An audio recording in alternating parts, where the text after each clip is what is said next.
Hello, everyone. Hope you're all doing well.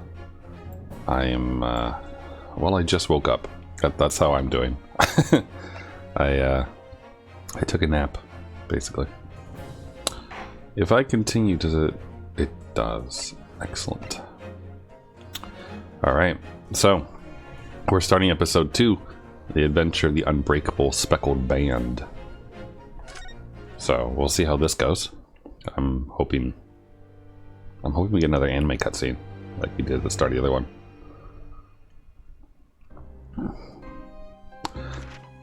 This, in a corner of that small, dark room, if this doesn't involve a snake, I'll be mad. Waited with bated breath.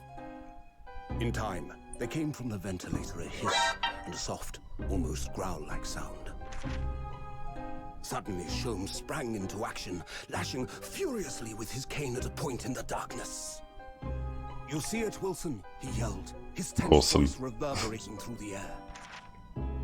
I raised my dark lantern shutter, and the room slowly came into view. Sholmes was staring intently at one particular corner when he started whispering to me. The victim's most perplexing final words. The speckled band. I believe this is the terrible coil to which you referred, Wilson. In front of us was an enormous adder, its fangs bared as it threatened to strike. It truly was the most terrible speckled band I had ever seen.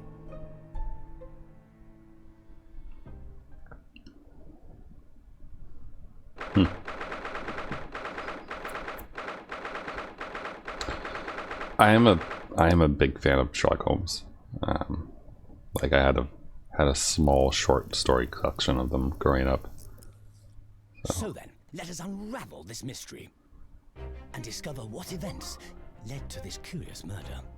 Pray, do excuse me. The cabin door was bolted from the inside when the man was killed. No marks to suggest the bolt was tampered with in any way. So, this would appear to be a locked room mystery. In his final moments, the victim scrawled a message on the floor. Almost certainly with the ink from this upset bottle. A Russian word. So the victim was a Russian man then. And the letters are well formed, suggesting he was compos mentis at the time. This is a most extraordinary script. And evidently not penned by the same hand as this message. In fact, I deduce it was written by someone of a different nationality. Holy blunderbuss.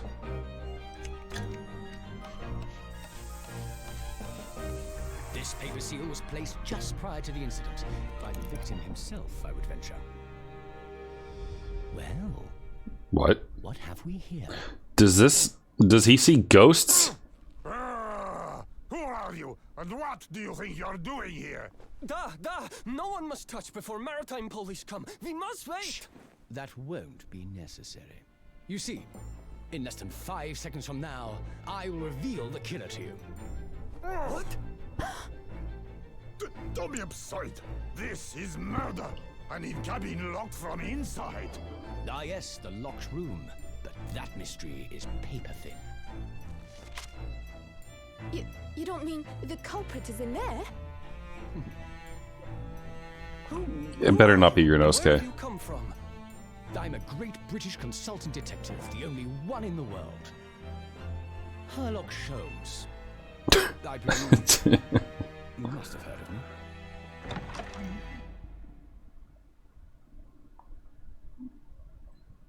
Urinosuke, you better not be in there. I don't want to defend our ass again. It's gotta be someone else, right? Oh, god damn it. It is us, isn't it?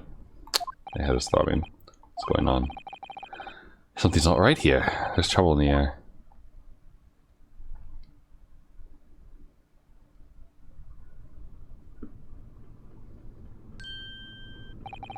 Wait. I can't move. Oh, god damn it. What the? Why am I in handcuffs? So, you wake up now, hmm? Is that... no. We had to drag you out of the wardrobe. I do not believe how you could not wake up. You are a true cold-blooded man. You... you found me then. Da. We found you. And now you pay, criminal. How long are you hiding in that tiny wardrobe, Sorry.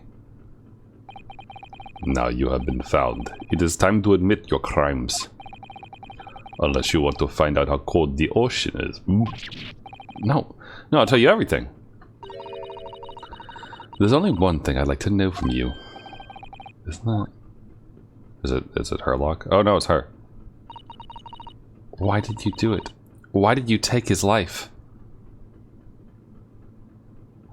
Did our samurai friend die? Or is it someone else? Miss Susato.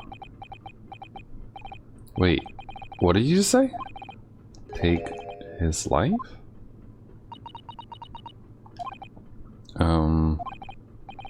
Where? Where is he? Where's Kazuma?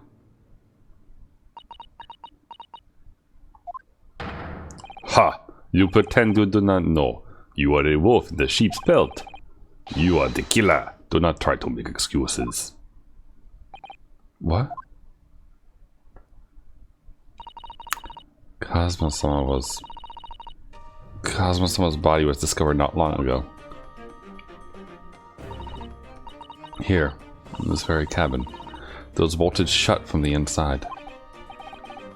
His body? Please, do not try to tell us you were doing this terrible thing in your sleep. Cosmo's dead? But he can't be. These handcuffs. Surely you don't think I have to know. Why did you take Cosmo-sama's life? Answer me, please. No. No!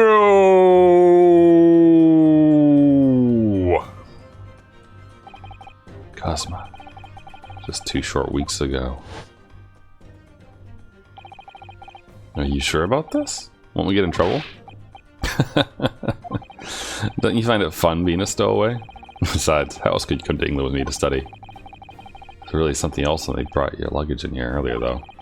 The way that Russian crewman just tossed your traveling case onto the floor. I thought I was gonna die. Yes, I still can't quite believe that. I really didn't think you'd be able to fit inside my trunk. You must be even less of a man than you look. Hey! Honestly, I thought I'd broken every bone in my body. Well, it's about 50 days until we dock in Great Britain. But if you confine yourself to my cabin here, I don't expect anyone will discover you. I hope not. I get the feeling those Russians wouldn't be very forgiving of a stowaway. They're a sturdy bunch, that's for sure. What I want to know is, why do we need to keep it a secret from the young lady? From our faithful judicial assistant Mikotoba, you mean? From your close friend. More to the point. Surely we could confide in her, couldn't we? I don't believe she'd give me away. No, but if she knew what we'd done, that'd make her guilty by association. It's best that only you and I know about this. I suppose so. Anyway, it's about the time that the steward is supposed to come and clean the cabin. I know it's cramped, but you better get in there, I think. It won't be for long. And anyway, compared to hiding inside my traveling case, it'll be a breeze.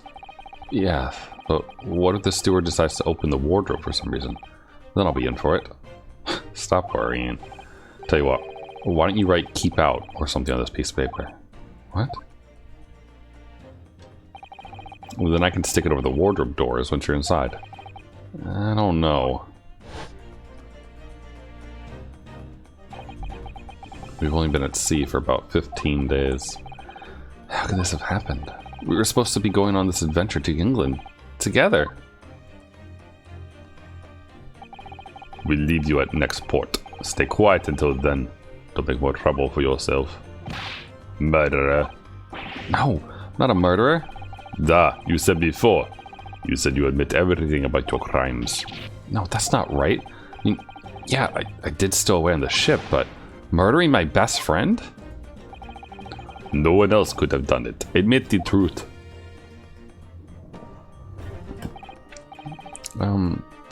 Susato-san. Please, tell me what happened. I need to know. Very well. But there's something I would like to ask of you, too. Those eyes. She looks like she's ready to destroy me. This nightmare is getting worse by the minute.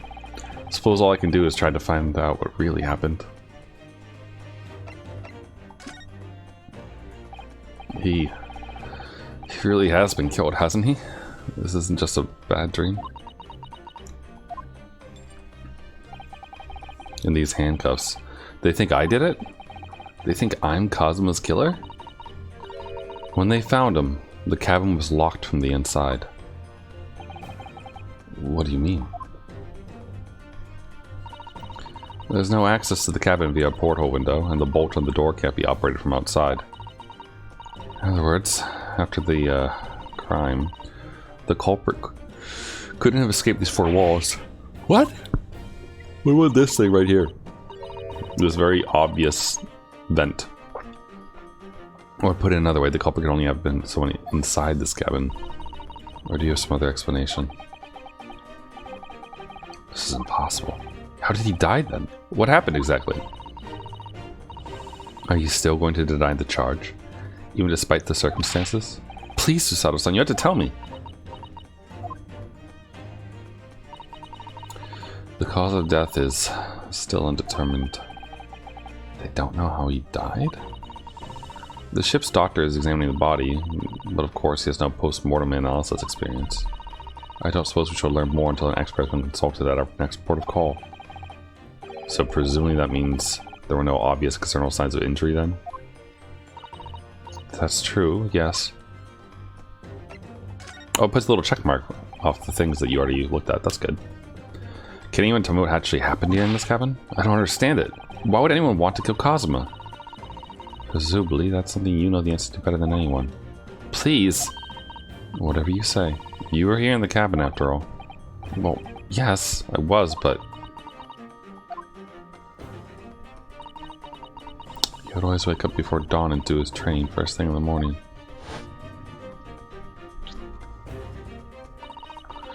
I was waiting outside his cabin, as I have every day so far on this voyage. But this morning he did not come. I could sense that he wouldn't. Does that mean he was already dead when Susato-san arrived at his cabin door, I wonder? I knocked, but there was no reply. Then I started to become worried, so I went to find a member of the crew.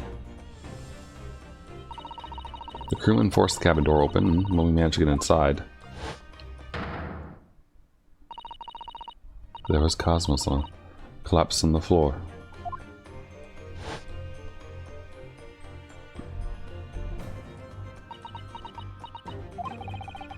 And the white tape there now shows exactly where he was found, I suppose. I had no idea anything had happened. I must have been asleep in the wardrobe somehow.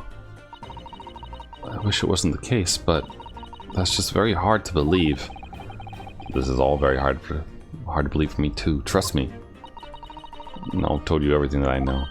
So it's my turn to ask you a question. Yes, alright. Oh, my head feels so heavy. So throbbing like anything. Stowaway last night. Why are you even on board this ship, Naruhodo-san? You said something before about being a stowaway, didn't you? Oh, yes. I'm afraid that's true. It's 2 weeks since we left Japan now, and I've been shut up in the cabin the entire time. I had no idea. But how could you have occupied Kazuma-sama's cabin for so long without him noticing? No, that would have been impossible, obviously. Yes, of course. Kazuma invited me. He wanted us to go to England together. He actually asked you? But why? I'm afraid I don't really know the reason myself. I don't understand.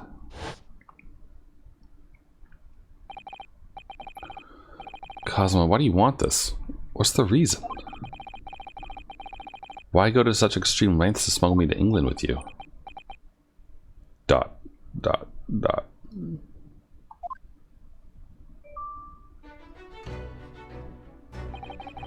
It's an idea that's been on my mind ever since the end of that incredible trial. I think I told you then, didn't I? That you ought to become a lawyer yourself? Well, yes, you did say that. But I didn't think you were serious. You have a talent for it. I can assure you of that. I've never really thought about becoming a lawyer. Well, that's something you could decide for yourself. London is at the spearhead of cultural development, a center of the world in many ways. There can't be any harm in seeing such an important place with your own eyes, can there? No, definitely not. But on a personal level, if you were to become a lawyer, then what? Nothing. Forget it.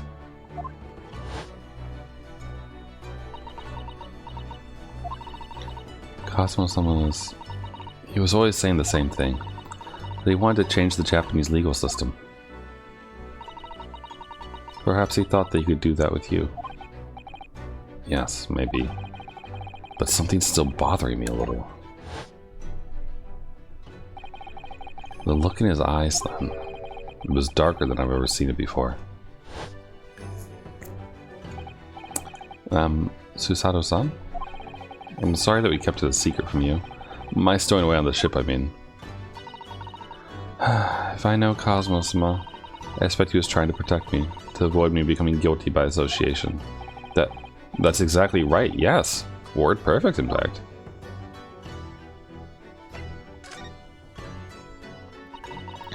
If you're not the culprit, then tell me. What happened last night here in this cabin? Well, the thing is, I don't really remember. Cosmo brought me something to eat, just like he always did. And then I got myself into that wardrobe there, just like I always did. After that, I fell asleep? Well, yes. So deeply that you didn't even stir when Cosmo-sama was killed? Well, yes. I know it sounds unbelievable. Really, I do. But it's the truth. If only I'd woken up, then perhaps I wouldn't be in this predicament. For some reason, my head's still throbbing like anything. Really?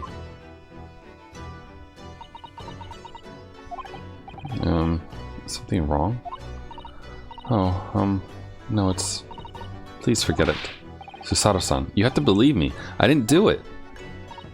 I really don't want to doubt you. But the trouble is, there's no one else who could possibly have done this.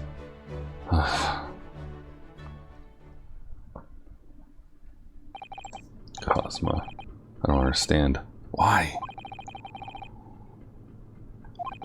Why did this have to happen? Can't take this. Don't try to go anywhere. You're the perpetrator of this crime. You can't leave. I can't allow that to happen. I'm sorry, but Cosmo was killed right under my nose here, and I didn't do anything to stop it. And now I'm supposed to just sit around, my hands tied, while whoever did this walks free? I can't allow that to happen. Well, what do you propose to do then? I'm going to investigate. I'm going to find out exactly what happened here. I'm going to work out who took Cosmo's life and how and why they did it. So I'm sorry, but you're going to have to excuse me.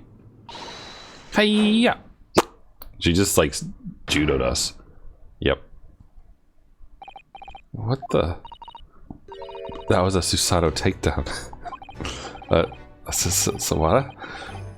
What martial art form is that? Going to need you to prove it. Sorry? Prove it? Yes. Your innocence. I need evidence. But how am I supposed to? Have you forgotten already?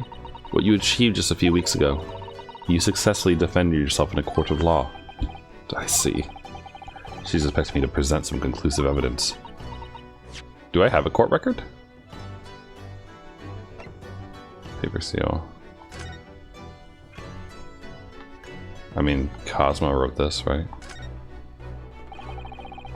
See the remembrance of the glue we used to say this was a wardrobe to it. Oh wait, well there's... I mean, there's that. Pulverize some rice into a paste to use as glue. Huh. The thing is that I couldn't have put this up there now, could I? Right? Like, it was sealed. Papers here I wrote for the wardrobe. We're really working hard to make it. We forgot how Cosmo reacted. Do you expect the Russian crew to be able to read that? He said. Still, I was sure people get the idea, even if they couldn't read it. So we used it anyway. And it worked. I don't know if the crew thought it was creepy or what, but no one opened the doors.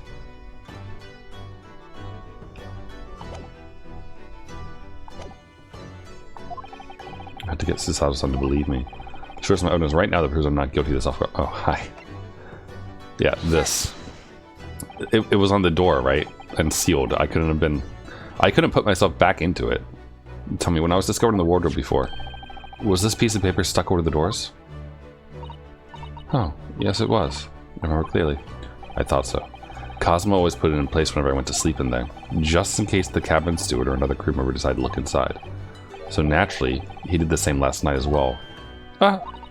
Yes, of course. The gentleman who discovered you peeled that sign from the wardrobe doors before he opened them.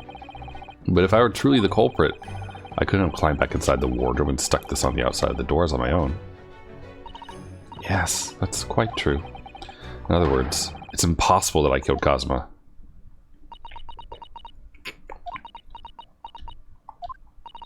Well, even if you are sprawled hopelessly on the floor, I can see why Cosmo someone thought so highly of you. Thank you, Susato-san. Now, do you think perhaps you could help me up?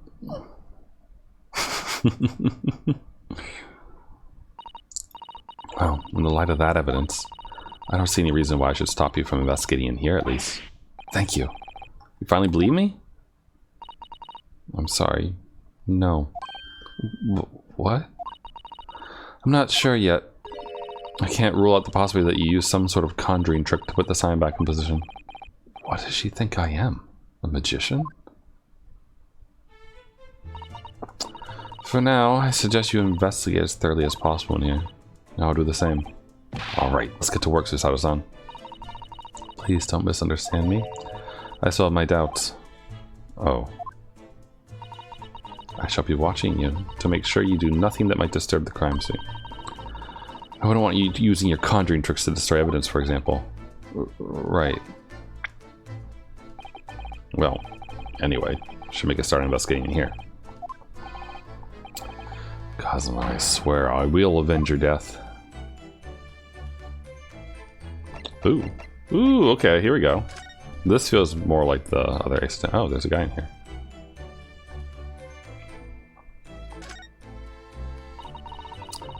This is where he would have sat when he was writing. London Diary. Poor Cosmo, he didn't even make it to his destination. Looks as though the last entry is incomplete. Which means, what? He was in the middle of writing it when the incident happened? Let's see what it says. Could be a valuable clue. That's out of question. What? Cosmo suddenly had departed this world, but you must not read his private thoughts. But what if it's something important? Something relevant to the case? Alright, I won't read it. Poor Cosmo-sama. I don't like prying into people's personal matters either, but in this case, isn't the need for clues more important?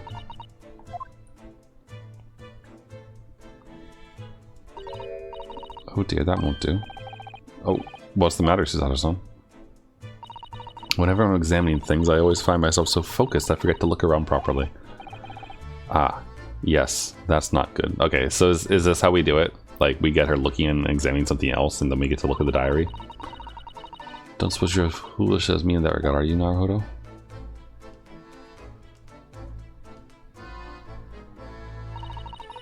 Sure, careful to look all around using the D-pad. Let's investigate all corners of this cabin. Okay. Ooh! Ooh, I like that. Look, it gives you a check mark. That's lovely. Okay, but this, though. This is the, like, first thing that caught my eye here. Some kind of opening for a ventilator. A hole through which fresh air can circulate into the cabin. Isn't that a little odd? What do you mean? Well, this ventilator, that's what it is. Looks like it must connect to the next door cabin. Yes, it would appear to. You're right. But if its purpose is to allow fresh air into the room, surely it should be connected to the outside. That's true. Perhaps it's so that rain and spray don't find their way in when the seas are rough, or something like that? I suppose. Maybe that's it. It's I'm a little tempted to use the mouse right now for this. It's a bell cord. What do you mean, bell contraption? I read about it in a book I was studying that talked about life in Great Britain. Large households often have bell cords like this, which you can pull to ring a bell to summon servants. Really? That sounds almost magical. Shall we give it a little try? Yes! In the interests of cultural research, obviously.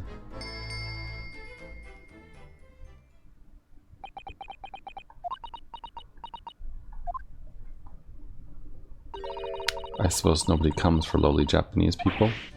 No, I'm sure it's just that everyone is busy. That's all.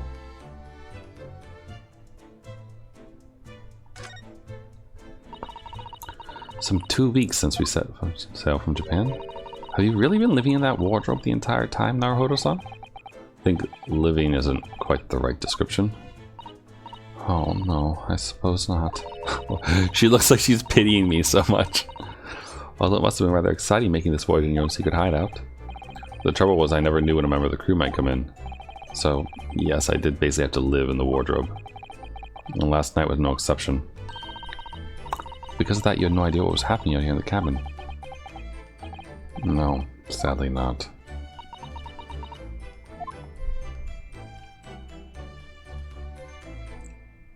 The blunderbuss. The books have fallen over on the shelf. Look, they're all toppled the same way. And what's this? A statue of some god of the sea? Although he's fallen over as well. Yes, it's almost as if the whole shelf has been ransacked. They mowed down at once. I wonder if perhaps it was Cosmo-san doing his morning sword training. Do you think? I seriously doubt it.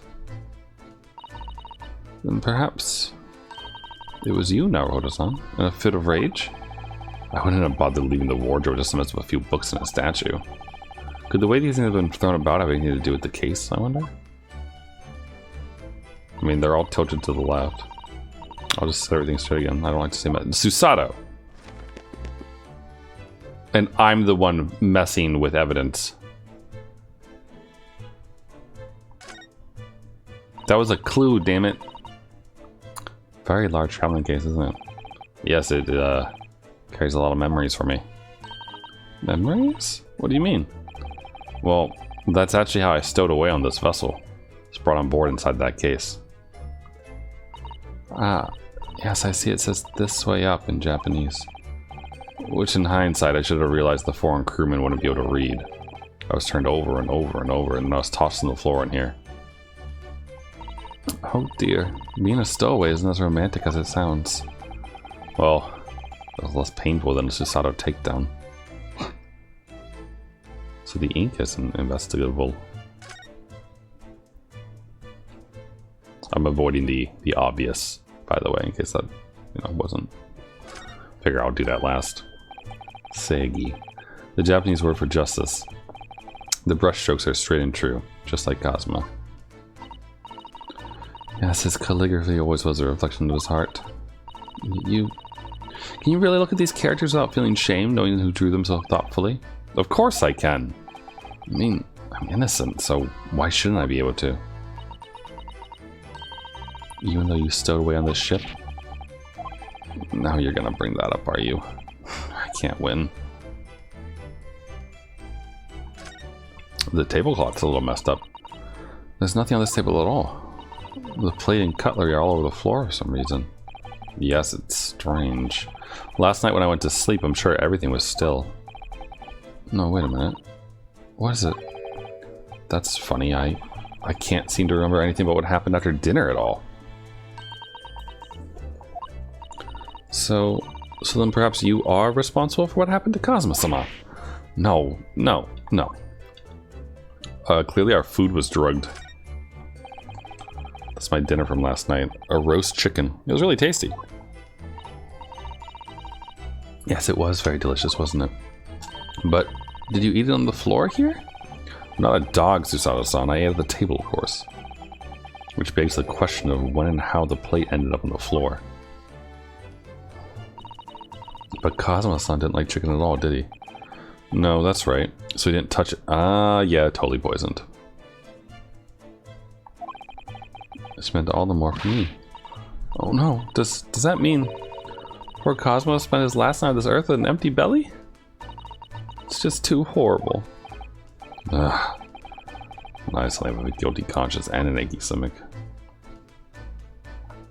His sword's down here. So what would have knocked these over like that to the left? If this like slid or something has like a secret entrance, then that would do it. It's Cosmo, some of this precious sword. Never went anywhere without it. Yeah, I was always saying the Japanese man's katana is his soul. I believe he had to work very hard to convince the government to allow him to bring it on this trip. So that shows just how important it was to him. And now he's gone. Not ready to let his spirit go just yet.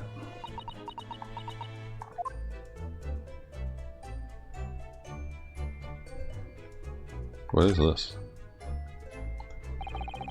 These are the rules of passage for travel aboard the SS Burda.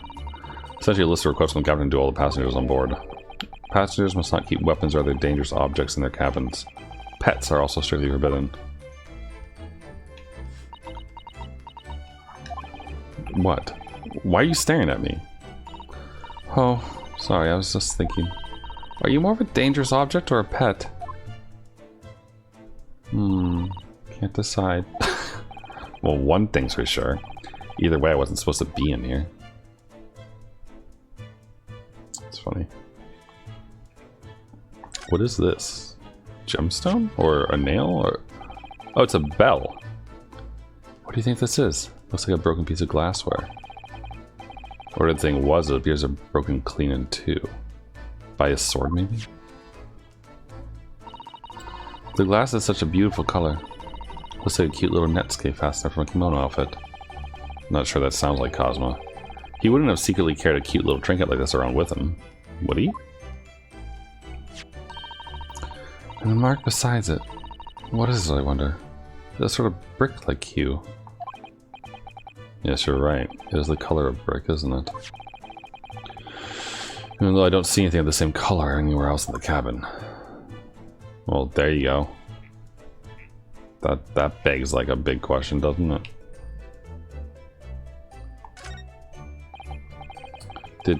Did Cosmo write that before he died? Looks like it's written in ink. He must have knocked the ink pot from the desk when he collapsed on the floor. Then I suppose he wrote this message by dipping his finger in the spillage. Gaptapoya? Poor Cosmos, huh? No doubt he was in terrible pain. It's almost unbearable to imagine it. I suppose he was trying to leave some kind of a clue in his final moments. Was he? I'm sorry, partner. I can't read your writing. G-A... I don't remember if the P in Russian is actually a P. It's been a while. The triangle is a D. Captipod? I don't know. It has been, like... how old am I now? Yeah, it has been over a literal decade since I took Russian. So, don't think that's Japanese, Naruhodo-san. What then? Then what language is it? Pains me to admit it, but I don't know. It's not a foreign script I'm familiar with. What does it mean?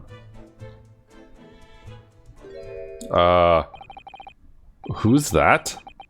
Wasn't there a minute ago? As far as I can tell, it looks like he might be European. Oh, how did he... You've noticed the man too, have you? No idea who he is or how he got in here, but he looks suspicious. And tall. Suspiciously tall. Naruhodo-san, don't tell me. Do you really not know who that is? No, I don't have any foreign friends or acquaintances at all. He doesn't look like a member of the crew. Something very unusual about him. And is he investigating Cosmo's desk, or is he just playing on it? Can't tell. Well, in that case, we simply must talk with him. Am I just imagining it, or does Susato-san look almost uncontrollably excited? By the way, I expect that you've noticed already, but just in case, if you press A on people when they're in the crosshairs, you can converse with them. Alright, then I'll get that suspiciously tall gentleman in my sights and see what he has to say for himself. Well, please do. Oh, you're gonna force me to do it?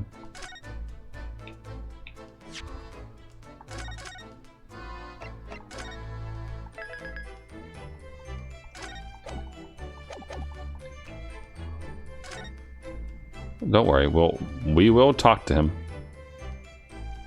I just want to get everything else first. They're probably going to yell at me looking at this. When I went for help and the crewman forced the door open, this bolt had been firmly closed.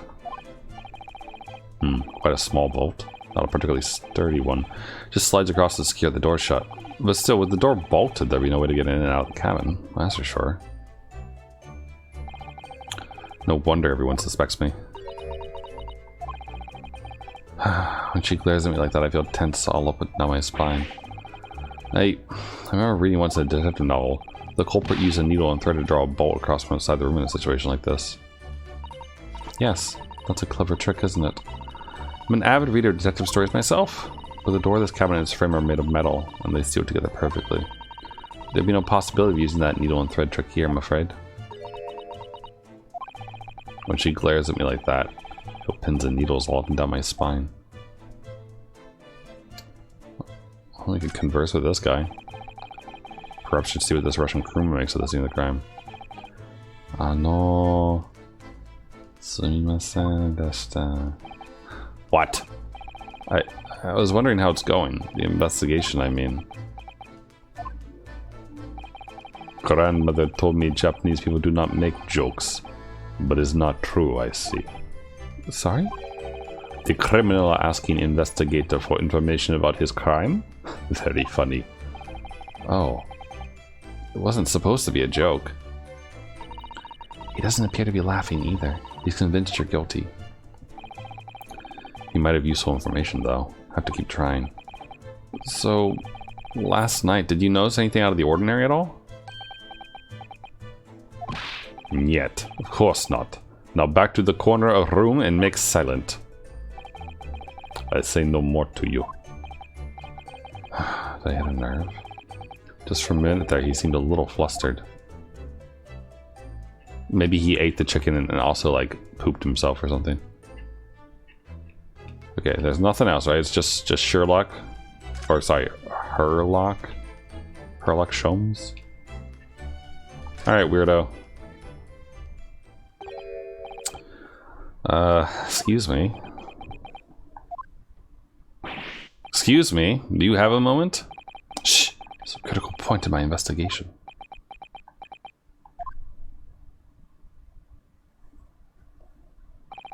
Maybe I should leave him alone. He seems a little unfriendly. Yes, perhaps that would be for the best. Greetings! I hope I haven't kept you long. What exactly were you doing on Cosmo's desk just now?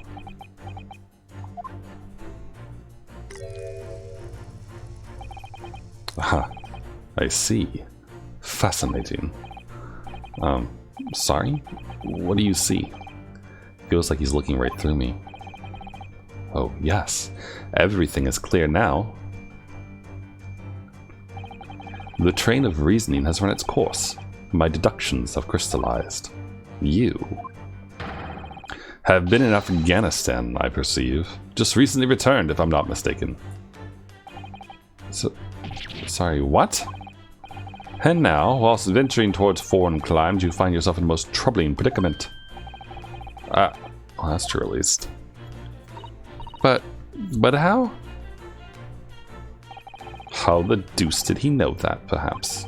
It was really a most elementary deduction, hardly worth explaining. Have you perhaps manage to deduce anything else? But of course, a great many things. There's no mystery, my dear madame. For example, you have fled your native land of Russia, being as you are a merciless revolutionary.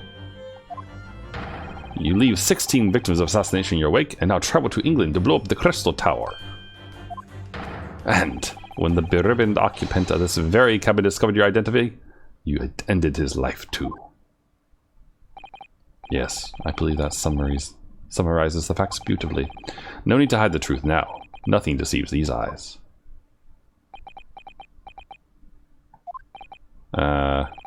Just to be clear, you are talking about me, are you? Certainly I am. Do you see another in this cabin who fits the bill? A Russian assassin with 16 victims to his name? I don't even see one person who fits the bill. So it's true. It was you who did this to Cosmosa. What? And you're plotting a revolution too. It's shameful behavior, Naruhodo-san. Absolutely wicked. Well, listen, there's no way.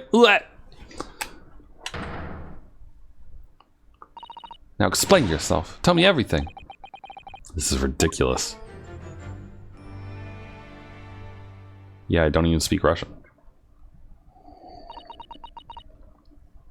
How could you do it? For pity's sake, open your eyes. I'm not a Russian revolutionary, obviously. Oh, forgive me. And as for you, what kind of deduction was that? You were just saying the first thing that came into your head. Ah, but I was not right. Or sorry, but was I not right? Whilst venturing towards foreign climes, you do find yourself in the most troubling predicament, do you not? Well, yes. Maybe. Ha! There you have it, you see. What do you make of that, hmm? Well, to be honest, this ship is en route to England, and I'm in handcuffs at the scene of a murder. So, I'm not really sure you could call it deduction. More plain observation. Indeed, an observation, my dear boy, is the basis of all deduction. My method is founded upon the observations of trifles, you see. I announce my findings with a brassy certitude. And more often than not, I'm right. I don't think you introduced yourself. Ah, my apologies. How remiss of me. I am none other than the greatest detective of the century, known to men and women the world over. The imitatable Herr Lock Sholmes. Yeah, okay. So, it's really you. So he's the prosecutor, basically. The actual Herr Lock Sholmes. The very same. The inimitable actual Herr Lock Sholmes. Good lord, that's hard. Do you know this man, Susato-san? The most famous detective in the world, Naruhodo-san. Of course I do. Nobody who hasn't heard of him. What planet have I been living on then? We must ask him what he's deduced. You have worked out the entire case already, I'm sure. Really? Why do I feel uneasy about this? I feel like the less I talk to him, the better.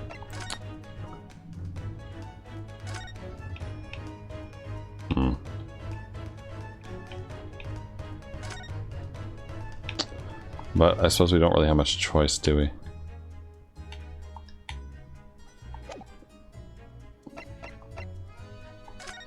Let's present things to him. Hey, do you know what this is?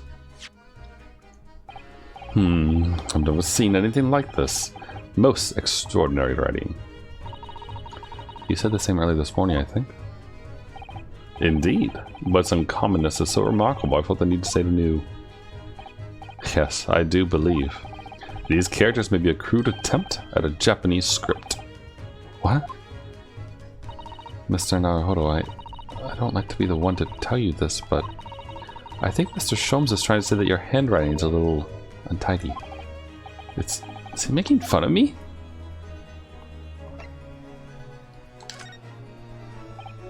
Mr. Sholmes, what do you make of this? Shh, quiet. When I'm ruminating in the course of my deductions, nothing must disturb my mind. Oh, so sorry. An Indian curry, perhaps. What's he ruminating about? the lunch menu?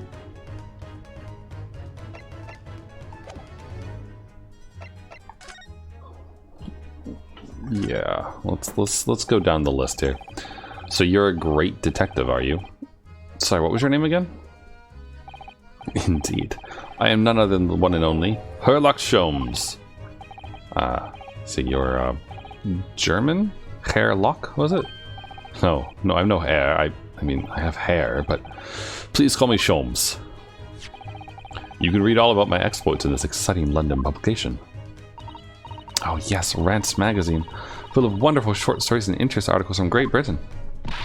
I never miss an issue. Have it sent from England especially. Yes, here is The Adventures of Herr Lock. So, you're the protagonist in a series of short stories then? Indeed I am. And you read so many of your own stories you started to think you really are a detective? Make no mistake, I'm not the poor, deluded fellow you take me for. Your inference is backward. Backward? My trusty biographer records my greatest detecting achievements and chronicles them in the magazine. You have a biographer, do you? Doesn't everyone? Mine goes by the name of Dr. Wilson, presently keeping shop in London. Dr. Wilson? I must say, thanks to that publication, I've been fantastically busy of late. Why, this very moment I am now returning from Asia, having solved the mystery of a cursed royal crown. Really? Can't work out whether I should take this man seriously or not. Deduction, you see, is to me a science. Logical reasoning in its purest form. A science? Really? The astute observer notices even the most subtle of reactions in his subjects. A furtive glance, a twitch of a muscle, a slight inclination of the posture. Fingernails, arm sleeves, furrows in the skin. All these things are data. Right. And the trained logician makes deductions from this data in the blink of an eye. And the ultimate conclusion is, without fail, the truth! As I demonstrated only a few short moments ago. How can he look me in the eye and claim that?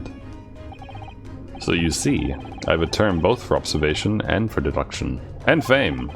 That is what makes me the one and only Herr Lock.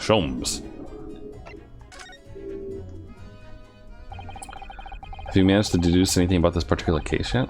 Have I managed to deduce anything? My dear fellow! Who do you suppose discovered the culprit in his most cunning hiding place? That's right. It was none other than the great detective before you now, Mr. Herr Lock. I see. In other words, I'm in these now because of him.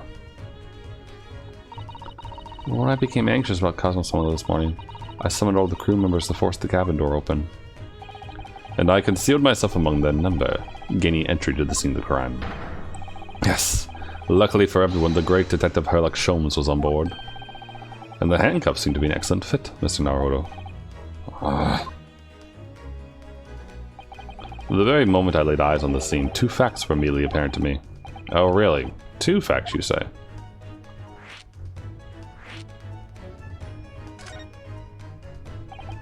Mr. Sholmes, tell us please, what two facts were apparent to you when you came into this cabin this morning? Yes, but first, let's be precise. The two facts in question were immediately apparent to me. Yes, I understand, but what were they? Allow me to elucidate. The two facts that I deduced from a mere momentary glance at the scene of the crime were as follows. Number one, the cabin was locked from within, rendering escape of the culprit out of the question. 2. The victim was a Russian and killed following a dispute with an acquaintance. Hold on, Mr. Sholmes. What made you think the victim was a Russian? Observe the dying message left by the victim on the floor.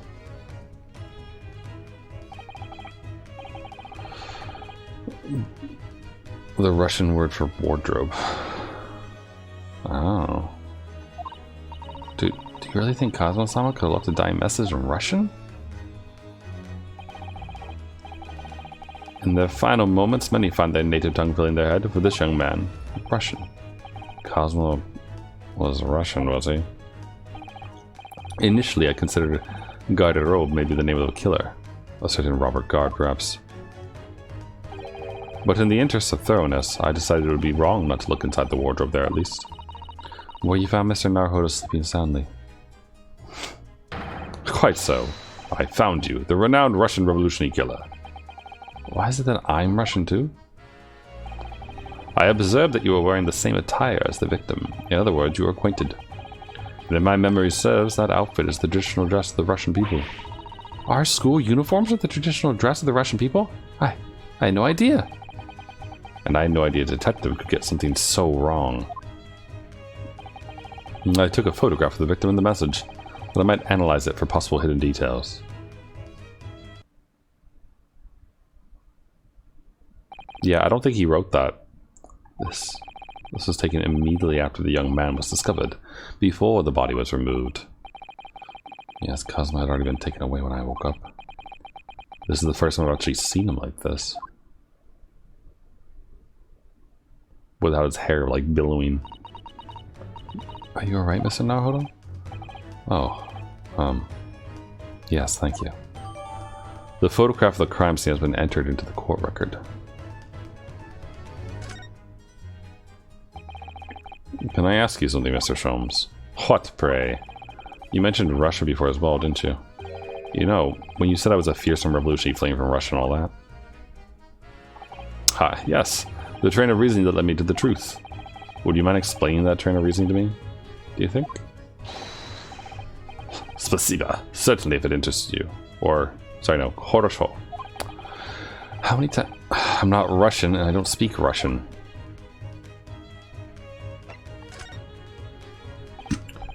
Can we talk about your deduction before? The things you concluded about me, I mean. Ah, the now famously accurate, troubling predicament you find yourself in? Actually, it was the other details that I was more hoping to discuss. You know, the merciless Russian revolutionary and assassin of 16 part. Ah, yes, the more sordid details. The fairly commonplace deduction. Here we have this morning's paper. The main headline reads... Revolutionary villain Bolshevik flees Russia via Shanghai. This also made a port call at Shanghai yesterday, and last night the young Russian was murdered. Since when was Cosmo a Russian? Sounds like Mr. Sholmes has concluded he was Russian because of what Cosmo someone wrote on the floor. It was a simple act of reasoning to realize that the culprit of this crime was the same merciless revolutionary. One who had killed the very man who helped him to escape after his true identity was discovered. Yes, you, villain Bolshevik. How could it be me? I don't look anything like this man. Just look at his face.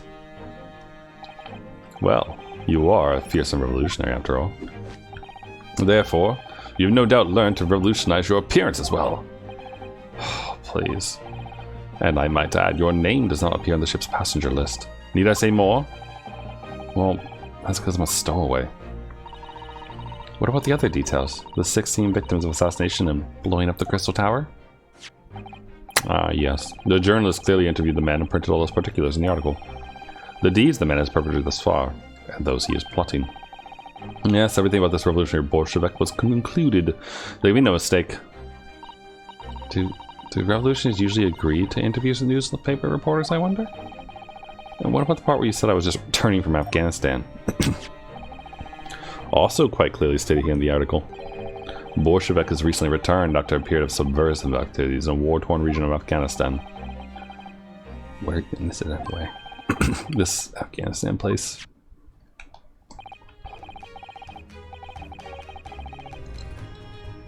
Here, take the paper for yourself. As a little memento of this great deduction. Oh, thanks. I've absorbed all that is of interest to me within its pages, but I see no Russian bin nearby.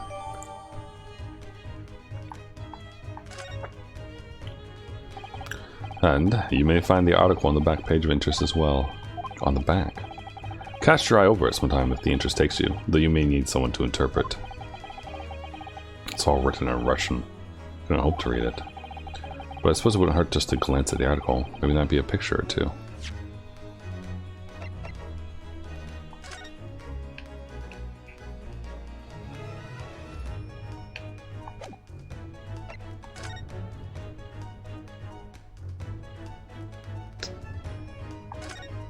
I'm gonna look at the front first. I'm afraid I can't read a word of Russian. Me either. I have no idea what any of this says. The pair of you floundering is a sorry sight. Allow me to offer some assistance. The article on the front page of this newspaper is concerned with a fearsome Russian revolutionary. It reads, revolutionary villain Bolshevik flees Russian via Shanghai. Yeah, you told us that before. It reveals also that those who see the man's beard with their own eyes never live to tell the tale. My goodness, he is fearsome. Well, presumably the newspaper photographer was alright, wasn't he? Solution is obvious, of course. If he despises his beard to that degree, he need only shave it off. I'm not quite sure that's the problem, Mr. Sholmes.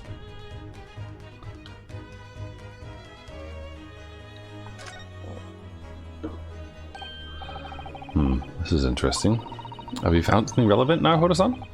Well, no, it looks like it might be of interest. Might be interesting.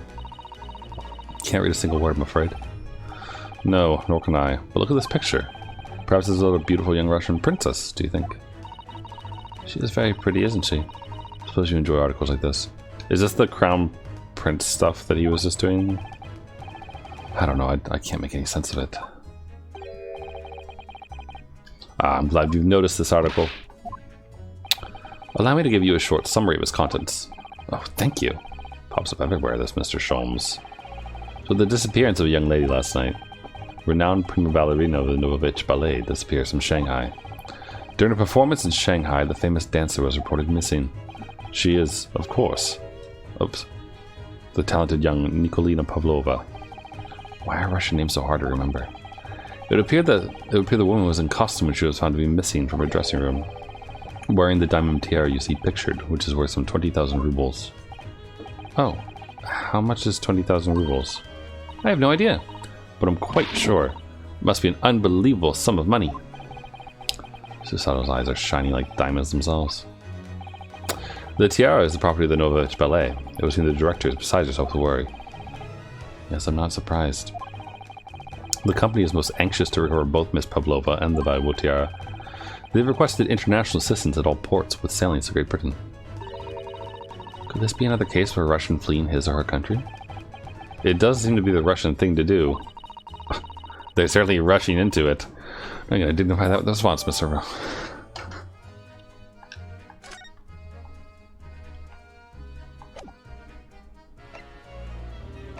Okay.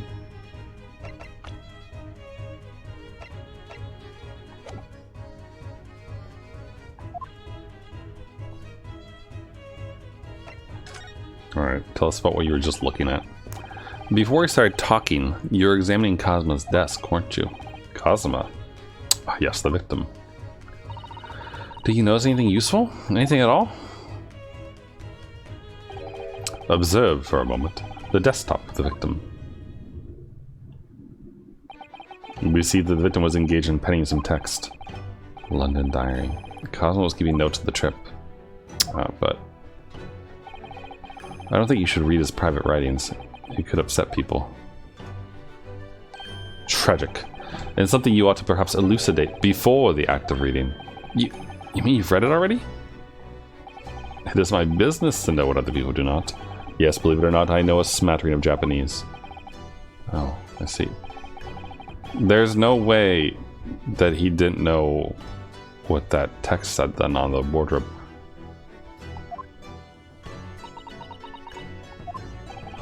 Susato-san? Aren't you going to throw the detective with one of your trademark takedowns? I'm sorry, Naoto-san. What on earth do you mean? Life is so unfair. Anyway, to return to the matter at hand, namely this diary belonging to the victim. It would appear the final sentence is incomplete, as if the author were cut short. Tell me, what is the nature of the writing? Pray be as precise as the details. Oh, but I thought you knew Japanese. A smattering, dear boy, a smattering. Sayonara, bonsai, mikado, nado nado. I trust you're suitably impressed. But this diary is littered with complicated looking characters, of which I can read precisely none. So what was all that about showing off about before then? If you would be so kind as to show me, I'd be happy to read it to you, Mr. Sholmes. I'm much obliged.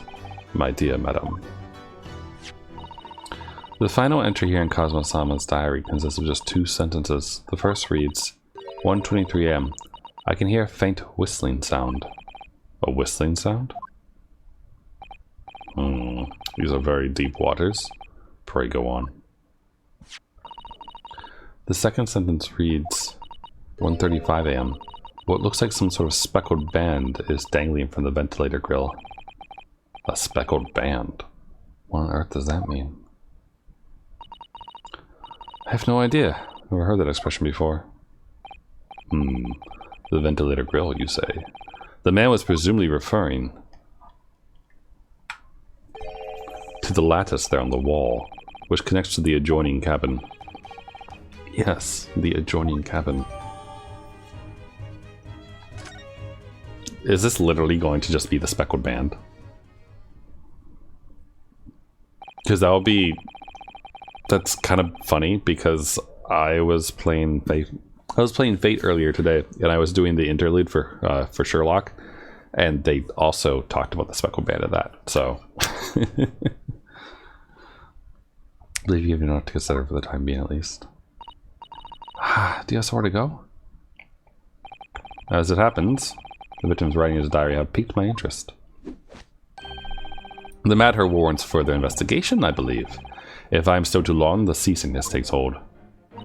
Oh, I suppose you were thinking of investigating the cabin next door, which the ventilator connects to? Great detectives are a curious breed. Our minds rebel at stagnation. We crave mental exaltation. So yes, I intend to investigate. Hence, the truth will become clear soon enough. Do you think perhaps that we could go with you?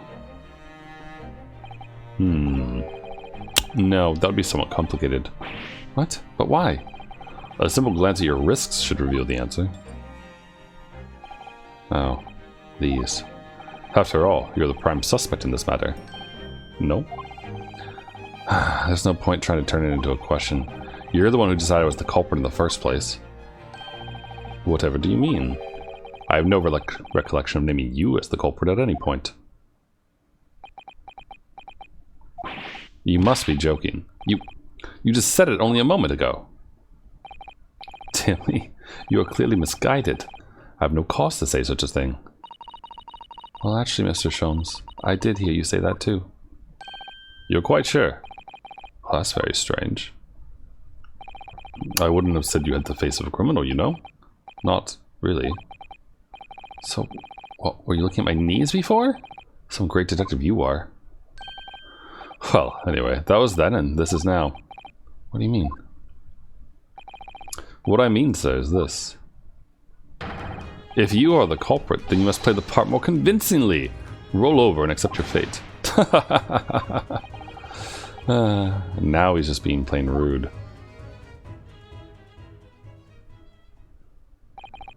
And off he goes. Having just laughed in my face. His sense of humor is as twisted as his name. Naruto-san, what are you standing there for? We must go and investigate the cabin next door as well. Aren't you forgetting something? What about these? There's no way I can.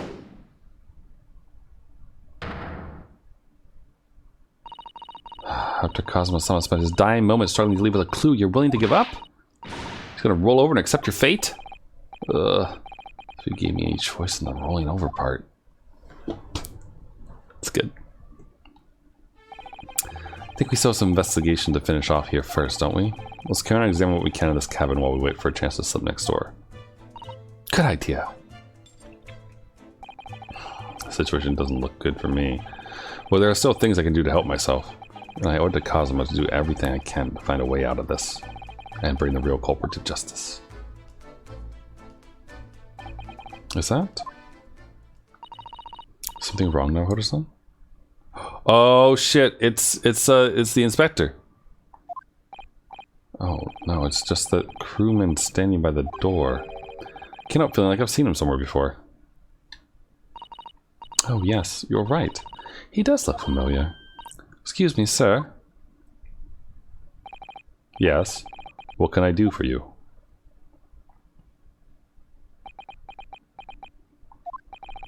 I recognize that face, but it can't be.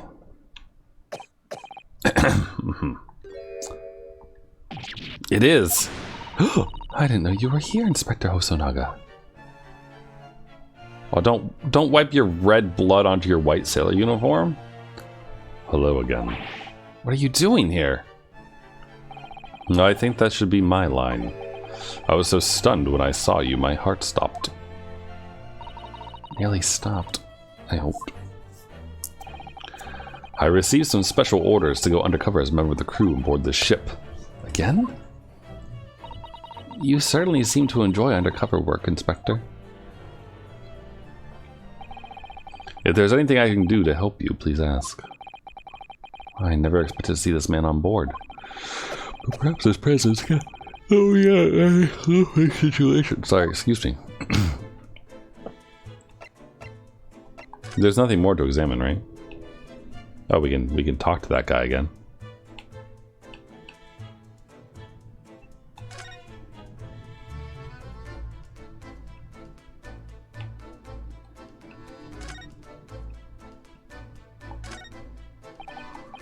Does he say anything different this time? Whenever I got you a favor. Would you mind if I investigate a little outside? Grandmother told me... Oh, he says the same thing. Criminal asking prison guard to help him escape. Very funny. We're in the middle of the sea. There's no chance of me escaping. Yet. You stay in this cabin until next port. Then it is up to Hong Kong police to decide what they do with you. You stay. Alright.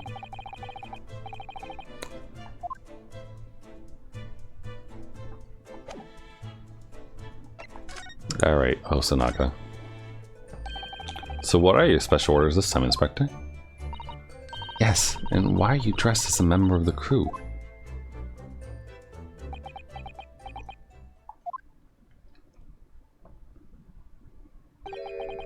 I'm so sorry. This is all my fault. I take full responsibility. For what? My orders were to act as a Sogi-san's bodyguard. It was Minister of Justice Jigoku who pushed for this overseas study tour to go ahead. And he entrusted me with ensuring that Asogi-san reached Great Britain without being assassinated. Assassinated? How could that have been a possibility? I'm not sure. But these are complicated times. There are tensions between the world's greatest powers. Minister Jigoku said that we should be prepared for all eventualities. This is incredible. I don't believe it. Cosmo-san was assassinated? Obviously, we couldn't give Asogi-san a visible security escort. Which is why I'm undercover now, posing as one of the crew. I see. Yeah, I didn't take my eyes off him the entire time we've been on board. From morning until night, every day. But I never imagined what happened here. Inside his own cabin. Not here on the first class deck. I failed miserably at my assignment. And Asogi-san is dead as a result. It was a disgrace. All I can do is humbly apologize. Inspector.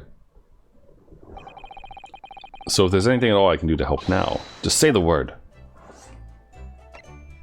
Perfect. We're doing what we can to investigate Cosmo's death ourselves. I thought you might be. You didn't do it, did you? You're not the killer? Of course not!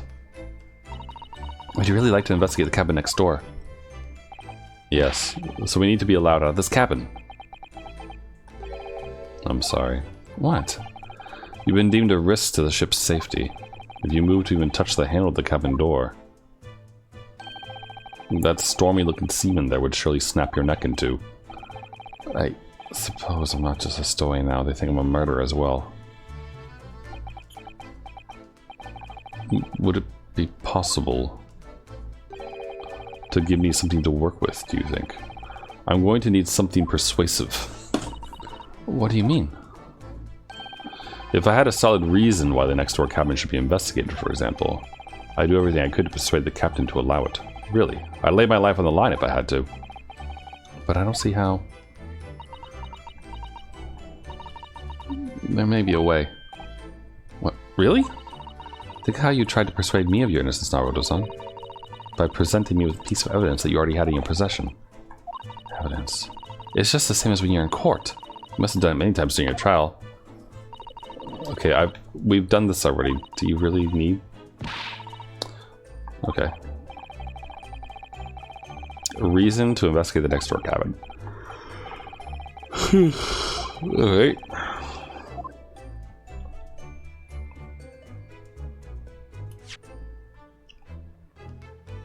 Well, not this. That just proves I'm innocent. There's this. This is really the only thing that makes sense, right? 12 minutes, huh?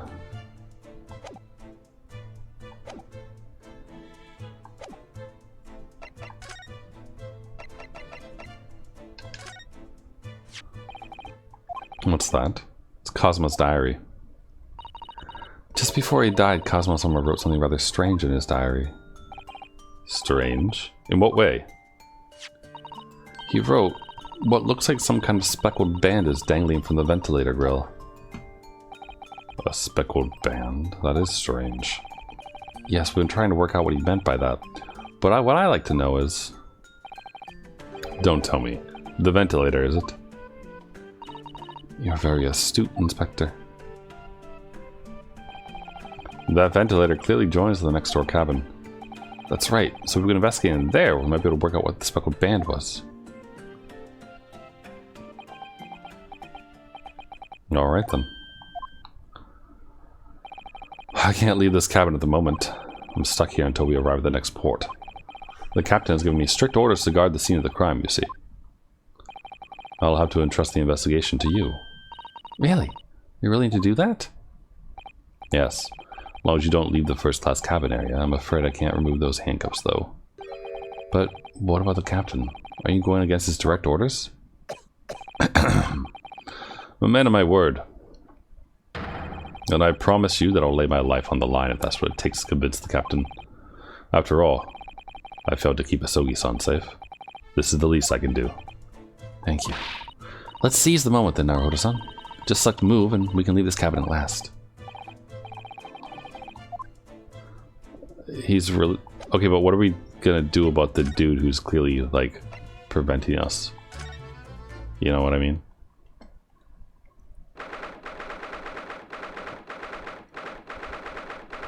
We're in the hallway now.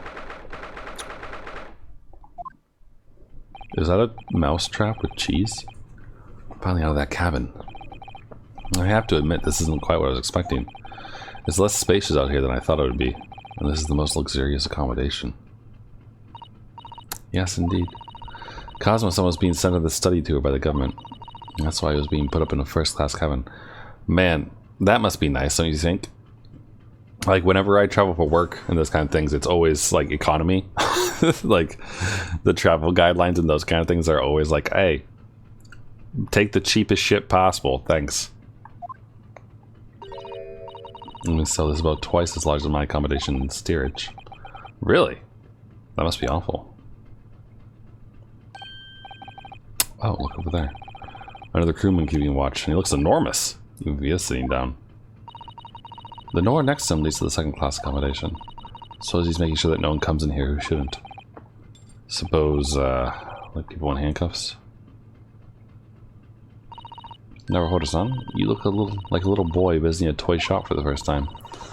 I would have thought you'd be used to the ship by now. We've been at sea for 2 weeks already. Well, yeah, I know, but the thing is, I was inside Cosmo's trunk when I first came aboard. And ever since then, I've been shut up inside that little wardrobe. It must have been a very trying time for you. Please don't give me that pitying look.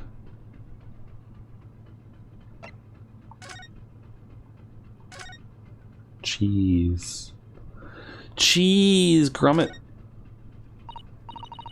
Trap for catching mice. Yes, we have plenty of those back home in Japan.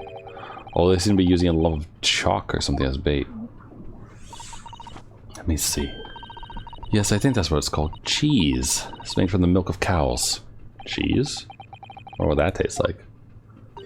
You can't eat it, Naruto-san. The trap will snap shut on your fingers. Really? But... I suppose you're right. You weren't actually going to try it, were you? All I've had to eat for the past couple of weeks is Cosmo's leftovers. You don't know how hungry I've been in that wardrobe. Poor you. I'll find a little snack for you later.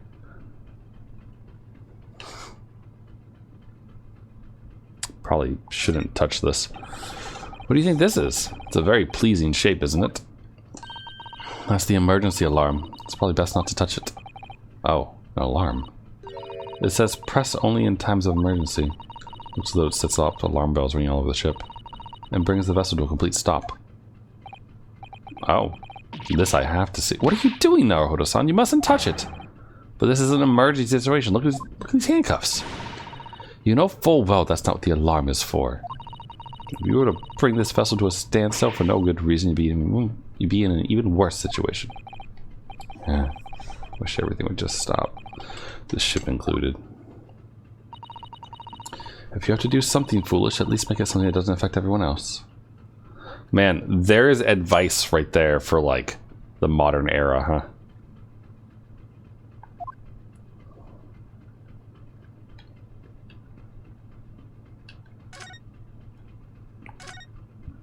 I assume investigating the doors is gonna, like, put me through them, but...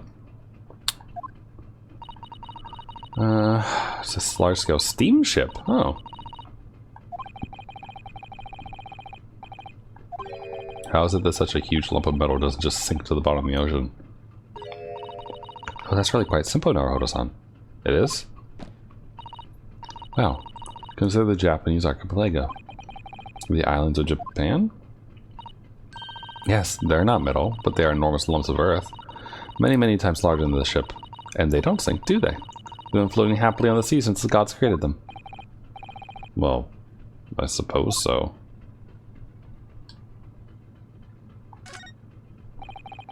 It's a huge book on the table there.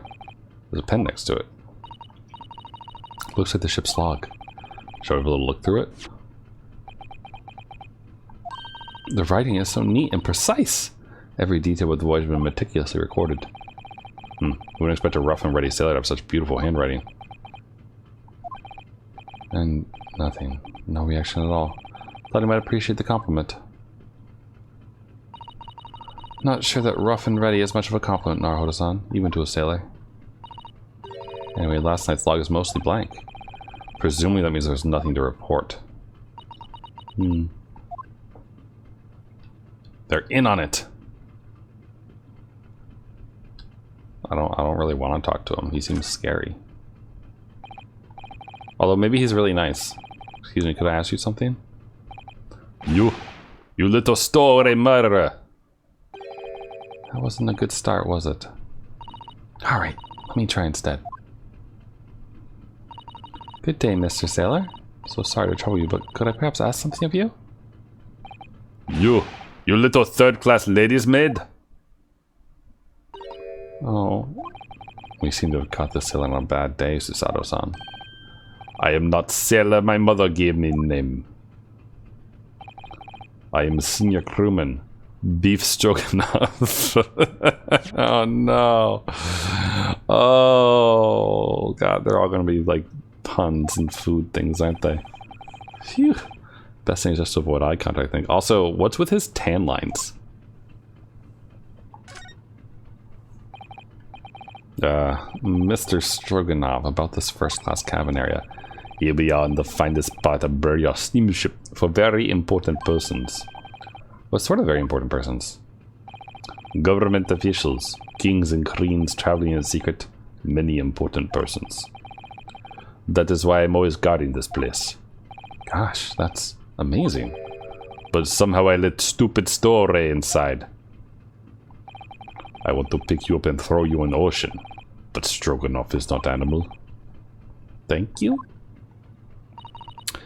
If I may, I was wondering, is the cabin next to Mr. Asogi's currently occupied? Da. Susato-san, do you understand that? It sounded like da. I think it's probably Russian for yes. Or no. Genius. It is not permitted to visit other cabins without invitation. Wow, sounds like there's somebody in the next door cabin at least. Yes, it's tantalizing.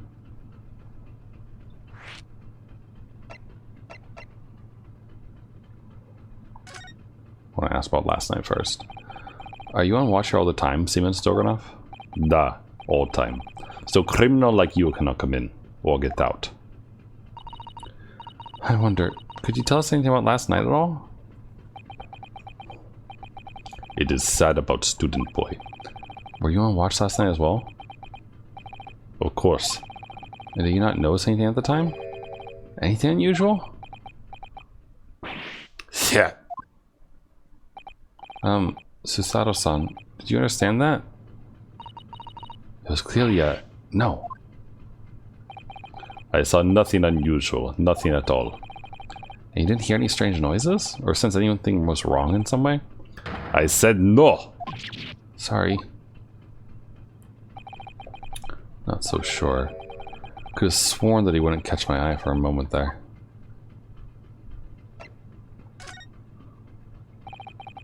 Could you tell us who's traveling the cabin next to Mr. Asogi's? His name is Mr. Grimsey Broilot. He's a very important Western gentleman. Oh, Western gentleman. Do not think about it. He has nothing to do with murder of student boy. How can you be so sure about that? Mr. Broilot is authentic Western gentleman. Such a man would have no interest in lowly student from insignificant Far East Islands. That was harsh. Could you tell us when Mr. Roylott came aboard? That is not your business. Come to think of it, even though we've been at sea for 2 weeks now, and I've been in Cosmo's cabin the entire time, I've never once heard anything from the next door cabin. I haven't felt like there's anyone there. Well, presumably, since this gentleman is occupying one of the first class cabins, he must be rather important. Is that right? That is not your business. This is enough. I cannot say more now. Oh. It is time for me to report to Captain. You must return to cabin. Yes, alright. Bulkhead to second class area is staying locked at all times. You escape when the lobster whistles on top of the mountain. Or as English says, when the pigs fly. Yes, I understand. Good. Now we can investigate this area properly, shall we? Definitely. Oh, so talking to him actually made him go away. How convenient. And the log thing. Okay. It doesn't have the check mark on it though, so is there something new to discover here? This isn't anything new. Look here. Oh no, we've read that. Nothing to report.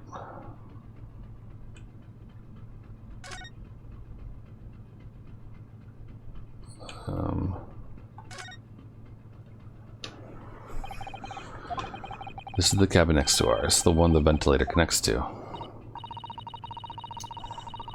The ventilator from which Cosmos on Earth, you saw a speckled band emerging. Whoever's in this cabin can help solve that particular mystery. Let's ask.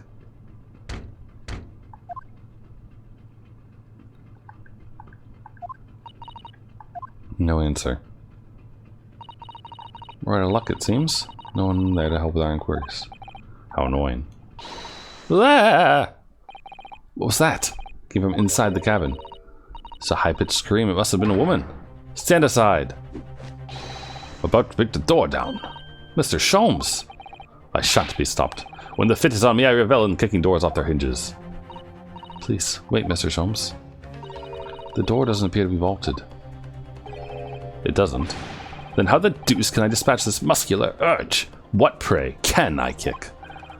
I think we should go in. There's no time to think about stress relief. So it's the woman from the article, I bet. And probably a very poorly described Russian, I would imagine. Oh, who are you? A Western gentleman? This man looks Russian to me. We heard a woman scream. A woman? Don't be absurd. As you can see, there's nobody but me in this cabin.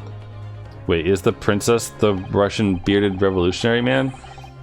True, this old man does appear to be the only person here. But in that case, who just screamed? Get out, all of you, now! Please excuse the intrusion, but you are Mr. Grimsby Roylott, I believe. Yes, that's me. And you are? This man is clearly this dude. Villain Bolshevik. I'm the one and only. The actual Herr Lock Sholmes. Heard of me, no doubt. No. Great detective among great detectives. One who adorns the cover of popular magazines, no less. So I assure you may trust me completely. The man uses that magazine like a business card. A detective? I do not trust detectives. We distinctly heard a scream emanating from within these walls. But there wouldn't appear to be a lady concealing herself within the wardrobe this time. So might it be bold as to ask you to open that small traveling case? Whoa, don't be stupid. How could anyone fit in a small trunk like that? Well, it's quite fashionable these days, is it not? Traveling inside one's trunk. Don't look at me. What? Oh my, did you see that, Mr. Naruhodo? Yes, the case is shook. Leave now, otherwise I'll call this steward. So this is Cosmo's neighbor, Mr. Grimsby Roylott. He has sewing scissors? The strange Russian man is hiding something. Yeah, no shit. I couldn't agree more. Let's see if we can find some clues where that burly sailor returns.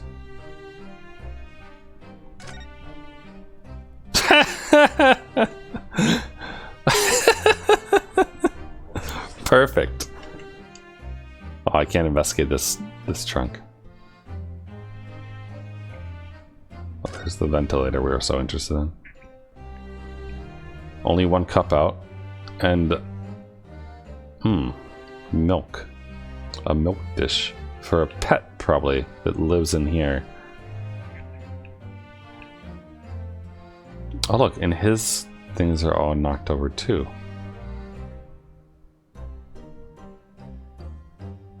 Why are all his things knocked over? God, that's funny. What do you think you're doing? This is my cabin, get out! Can we just have a quick look inside your traveling case, perhaps? No! What a pity. I think we're out of luck. I think you're right. Doesn't appear to be anything more we can do. I agree. There may be someone else who can help. Perhaps that great detective could get somewhere with Mr. Roylott. So he's probably going to cockbloss up. Grimsby or whatever his name is. He's going to block us each time. Do you have a moment, please, Mr. Sholmes? You need only address me as Sholmes. That's what I just did, isn't it? Well, Mr. Sholmes, what were you doing in there?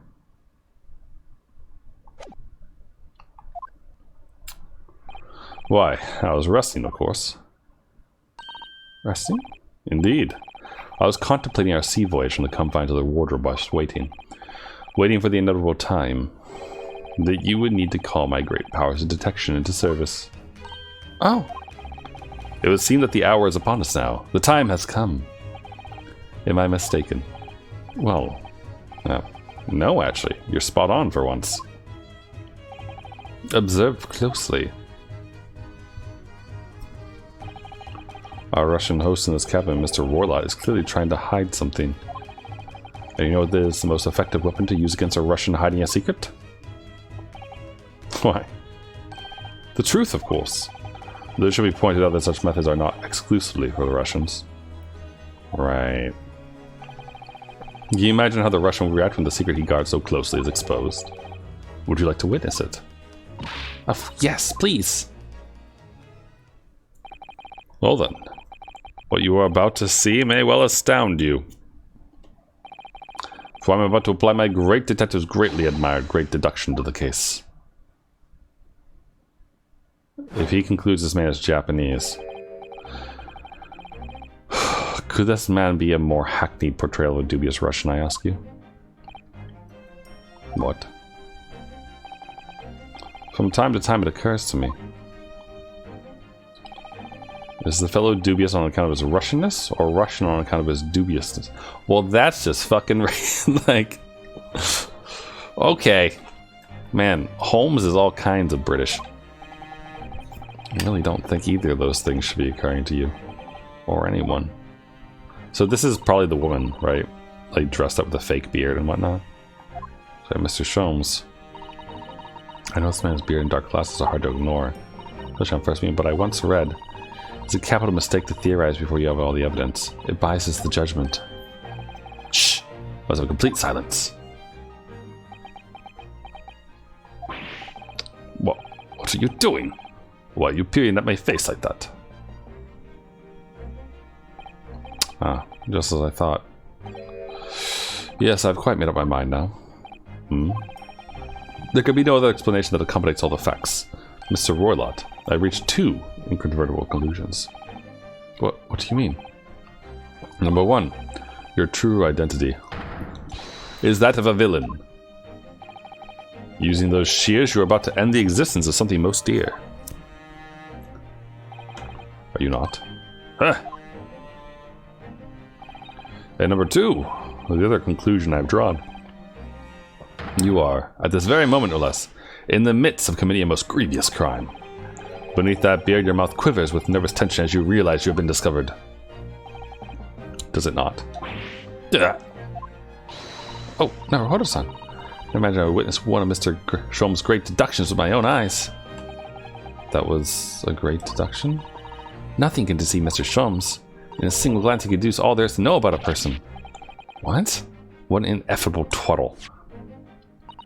Oh yes, I've read about it countless times in the adventures of Herr Lock Sholmes, and I've experienced the astonishing impact of his great deduction firsthand. This is like a dream come true! Aw, look how happy she is. Even if she is happy about the stupidest of things. All the colors drained from Mr. Roylott's face. Looks like somehow both of Mr. Sholmes' conclusions were right. How? How could you? How could I possibly know such things, you wish to say? Very well then. Shall elucidate. I shall explain how it was that I arrived at this pair of conclusions. So do I cordially invite you upon a journey of logical discovery. Let us board the train of reasoning. Put plainly, let us work through my deductions together.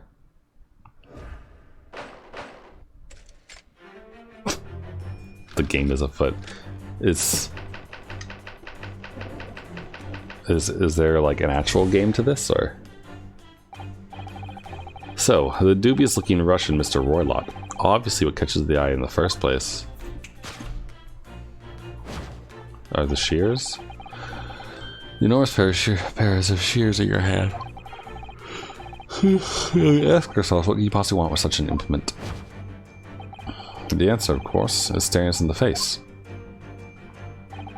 You were on the verge of using the shears to cut away the copious beard you sport. No. Moving on. The question then begged is this. Why would you desire to rid yourself of this magnificent beard, Mr. Roylott? Once again, the answer is plain. We have clear evidence to shed light on the matter. Regard, if you will, this morning's newspaper. In particular, the fascinating front page article. Which, it would appear, you have read also, Mr. Roylott. I'm sure it needs no further clarification. The evidence that reveals your true identity is the article about the revolutionary. No, it's not. It's the woman. In translation, the headline reads, Revolutionary villain Bolshevik flees Russia via Shanghai. As you cannot fail to observe, the subject of the article possesses an extremely copious beard. Having noted the article yourself, you decide to remove your incriminating facial hair before it gave you away. In short, your true identity is beyond doubt. You are the fearsome Russian revolutionary himself, villain Bolshevik. Not that I've heard of you myself, you understand. Haha. No.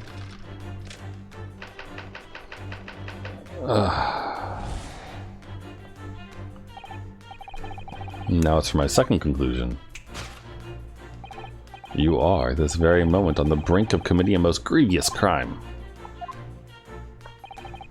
And the proof of this crime, over there. Oh yes, Mr. Warlot. Taken unawares, people have a propensity to let their eyes stray, you see. And I assure you, the eye speaks so much more eloquently and honestly than the mouth. The answer we seek lies where the furtive glance falls. The proof of your crime sits before our very eyes. Yes, that traveling case. They have a pet. It is time, I think, that the case be opened and its contents laid bare. No, I refuse. What could you possibly be concealing inside, we ask? By my estimation, a young lady, perhaps? One slight enough to fit therein. Don't be absurd! And what, pray, would be the identity of this young lady in the traveling case? Dear me. We are not well suited to a life of crime, are we? Your careless coup d'etat betrays you. Once again, we need only follow your furtive glance to find the answer. Yes, the reason you refuse to open your traveling case can equally be found on the pages of this newspaper. For there's another, more stimulating article. If we turn from the fleeing revolutionary to the back page. Renowned prima ballerina of the Novovich Ballet disappears from Shanghai. Such a headline can lead us to but one conclusion. Your crime is that of an abduction. And according to the article, the young lady's name is Nikolina Pavlova. Well, he got that all kinds of wrong.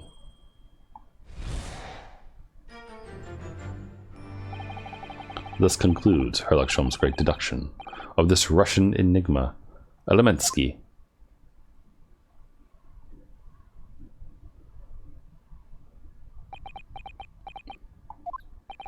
Susato-san, that wasn't one of the great deductions I've been hearing so much about, was it? Well, the stories are full of Mr. Shoma's brilliant deductions, you know? But that did seem a little different somehow. Excuse me, Mr. Sholmes, could you come over here a moment? Pray, what can I do for you? It's about your deductions. Would you mind? Not at all. Go on. Well, to start with, there's the newspaper article. I think we had the same discussion before, but these two men look nothing like each other. Yes, I recall a discussion earlier. At the time, I believe I told you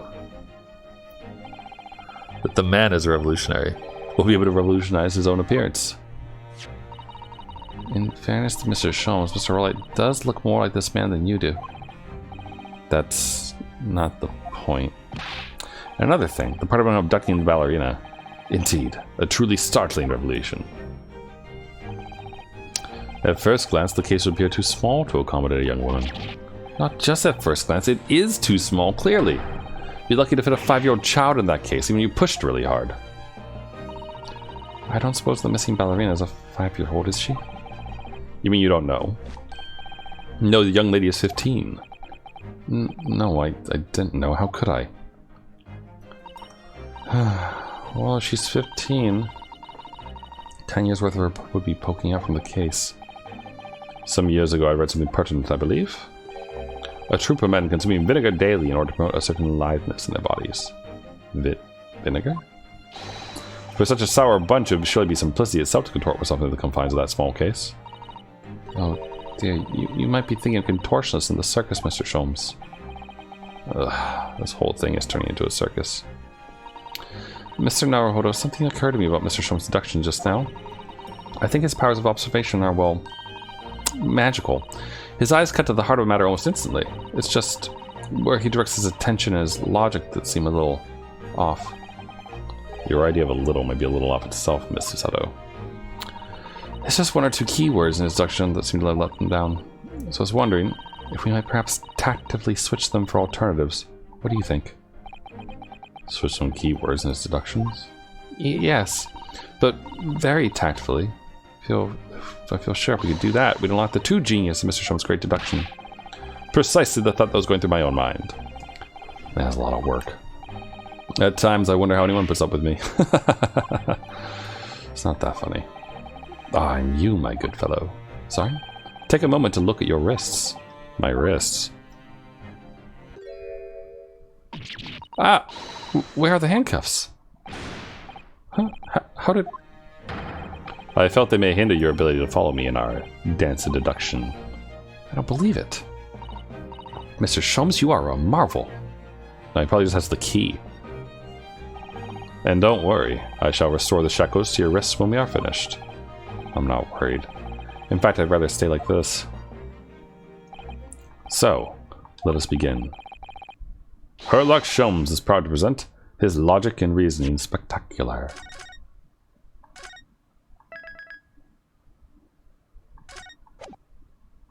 You know, when they were showing the Sherlock Holmes stuff and everything like that, I wasn't expecting for him to be like this.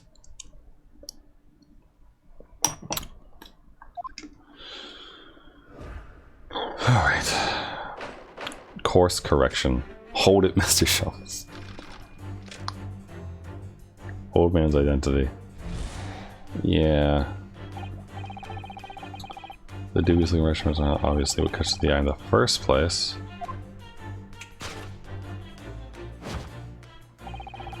Now it's pair of shears in your hands.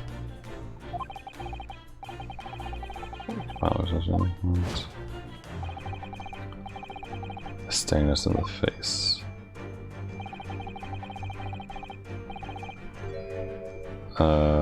Okay, so this is wrong. I'm not so sure. Would you really use shears like that to cut off a beard? Doubt that's something I'll ever have to worry about. Doesn't quite sit right with me though. Doesn't seem to be sitting right with Mr. Warlock either.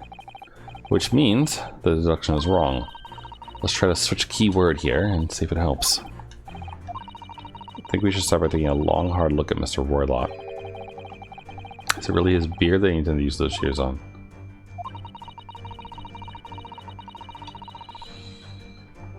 I mean, he's probably going to cut the newspaper up, right?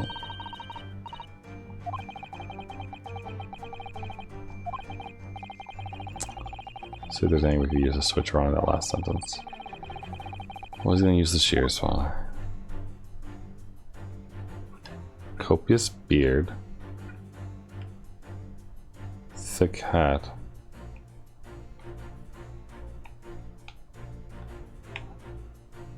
Coat buttons. Oh, golden locks? Yeah, it could be these.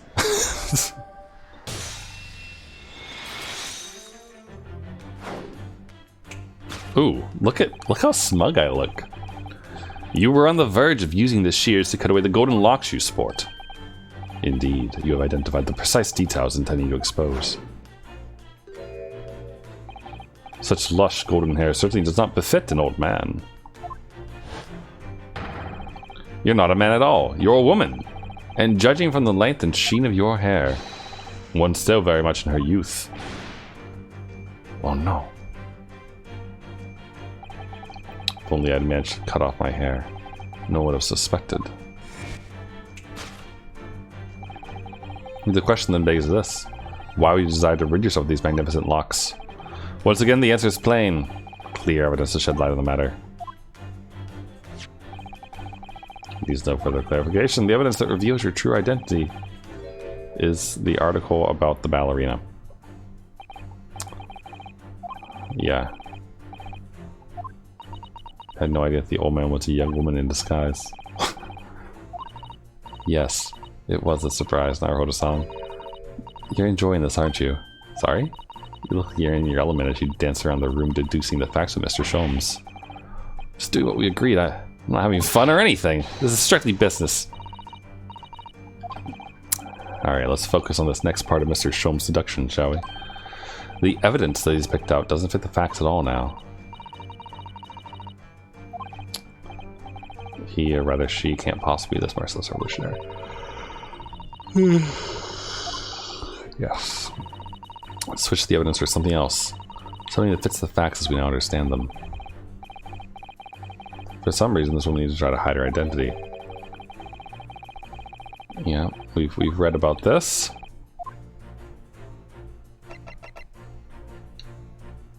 Yes!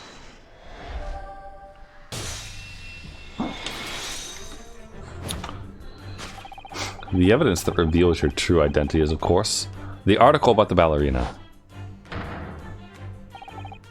That's right, you've hit the nail on the head. The renowned prima ballerina of the Novovich Ballet disappears from Shanghai. It would appear we are finally able to address you by your true name. Yes, because your true identity is the Novovich Ballet's prima ballerina. Miss Nikolina Pavlova. Oh, but don't drop the shears on yourself. Oh god. Oh, she's lucky.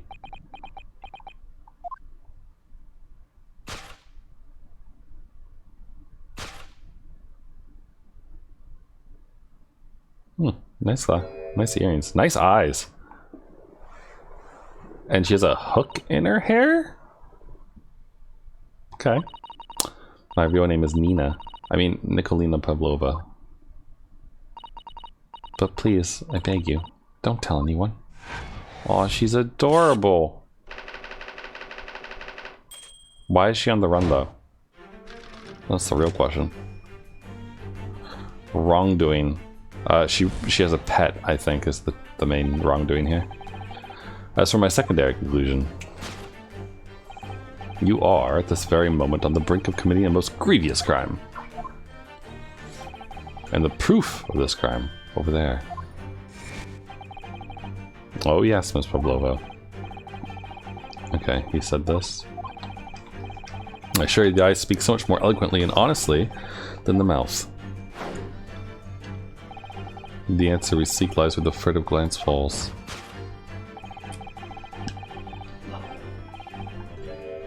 Traveling case, not true.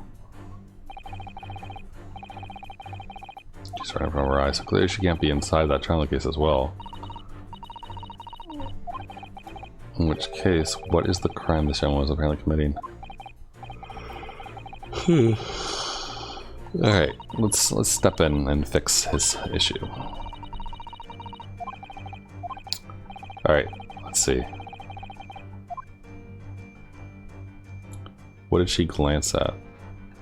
I kind of like that you can like move the camera. Traveling case, waste paper basket. Oh, is it the freaking tiara? Perhaps? Wow. Look at this dazzling tiara. Never seen anything like that. Are those real diamonds, you think? Oh, Naruto-san, try it on. What? Me? Isn't it usually girls who wear tiaras? Wouldn't you like to try it on? Oh no, I couldn't possibly. It's far too beautiful. Why does this tiara look familiar? I feel like I've seen it somewhere recently. Yes!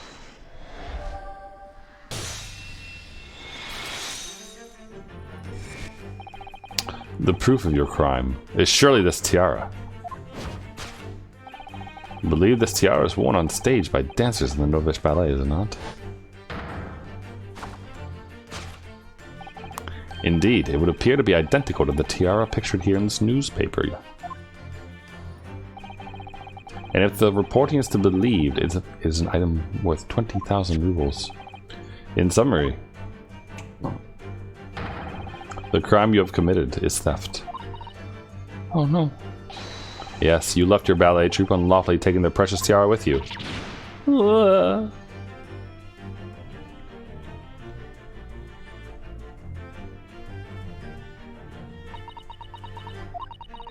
I have no one, no family, no friends, all alone, and I need money.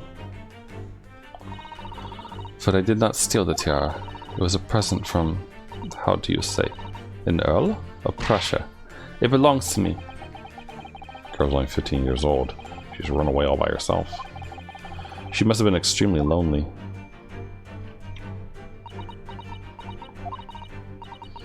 Alright, I will tell you everything. There's no point to hiding it now.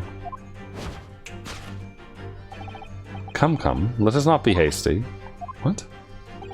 There remains one unsolved mystery about you. Mystery? What do you mean? You have staunchly refused to open this traveling case of yours in our presence. It is reasonable to conclude, therefore, that there is some reason why you wish to remain closed. Is that not so, Miss Pavlova? My dear girl, there's no sense in playing games with me. Nothing escapes my attention. Indeed, I have a very good idea of the contents of your case, even before I've even laid eyes on them. Dear me.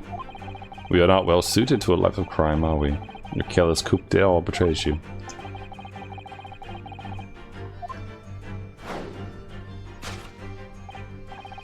The reason why you refuse to open your case is written in the books on the shelf. No, it's not. It's written on the wall.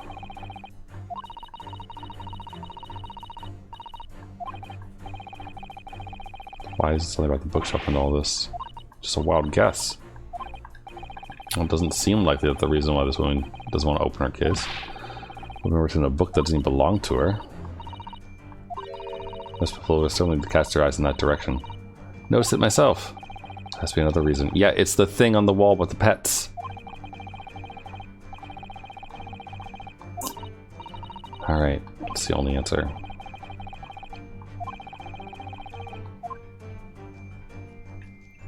Right here. Although, what's over here? Small picture. Kind of, what's in the picture? I'm just curious. Charming little picture. Someone climbing a steep mountainside, or descending one.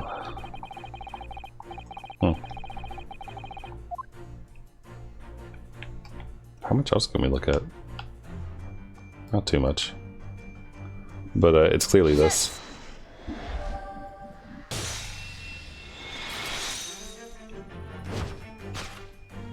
Yes, the reason why you refuse to open your case is written in the rules of passage. Passengers must not keep weapons or other dangerous objects in their cabins. Pets are also strictly forbidden. Inside that case of yours is something forbidden from carriage on this vessel. That is the real reason why you refuse to open it, thus revealing its contents. Right. As we've seen, the trunk wobbles from time to time, but no weapon or other dangerous item will move of its own accord. Which leaves but one possibility, Miss Pavlova. Inside your traveling case.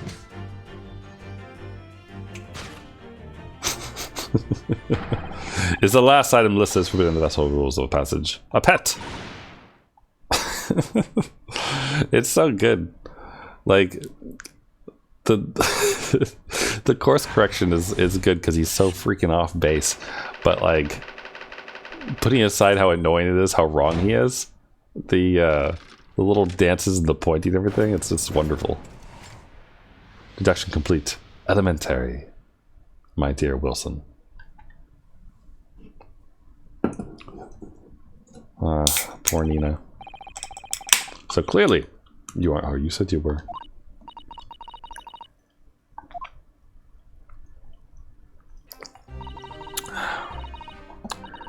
My real name is Nikolina Pavlova. Everything you said was correct. You absconded during one of your Balakalis performances in order to escape your homeland. Later that same night, you stole aboard this vessel. Which couldn't have been easy. The Burya is a huge steamship with a vast crew.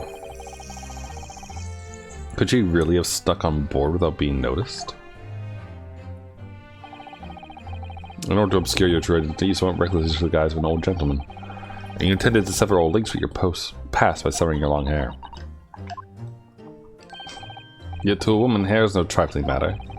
My personal recommendation is to leave well alone. So if it was just you, but to cut off your own hair, who was it that let out the scream we heard from outside the cabin?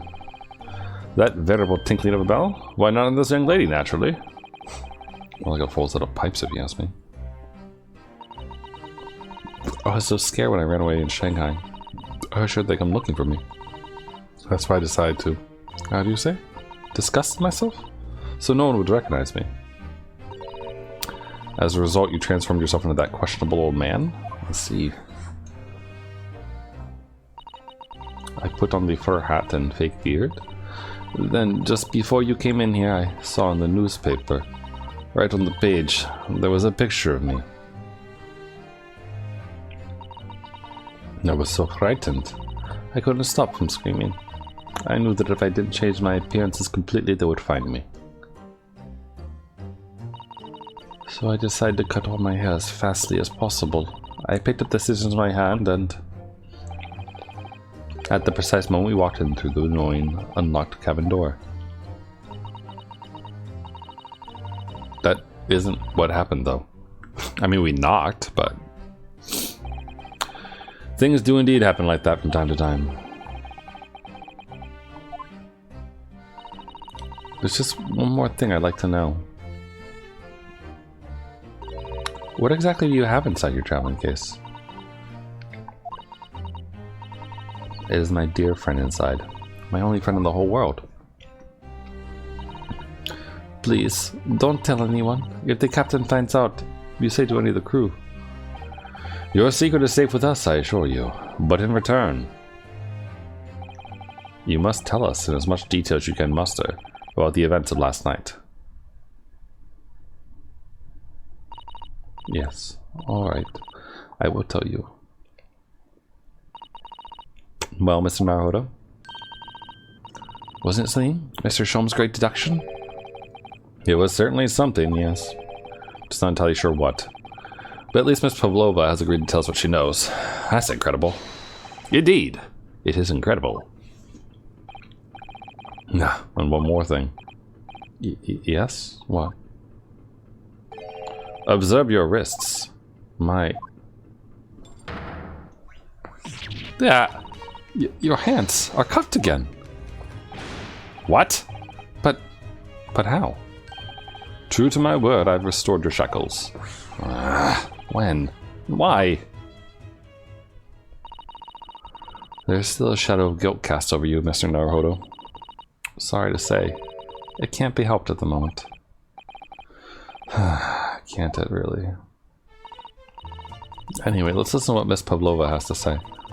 Can't go on not knowing. I have to find out what the speckled band that Cosmo someone wrote about in his diary really was.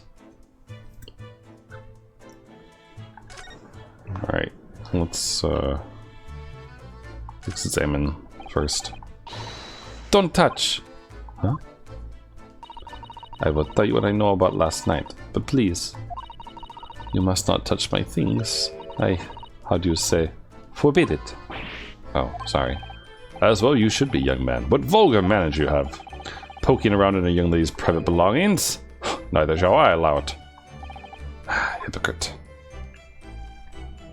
So we probably can't actually... Interesting, everything is checked off.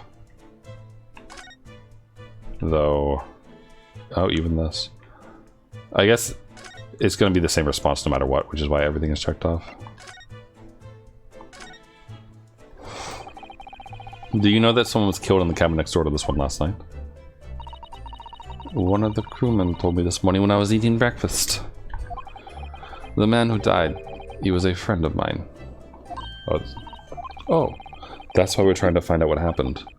Did you notice anything unusual last night? Perhaps you heard a strange noise, for example? Perhaps people talking.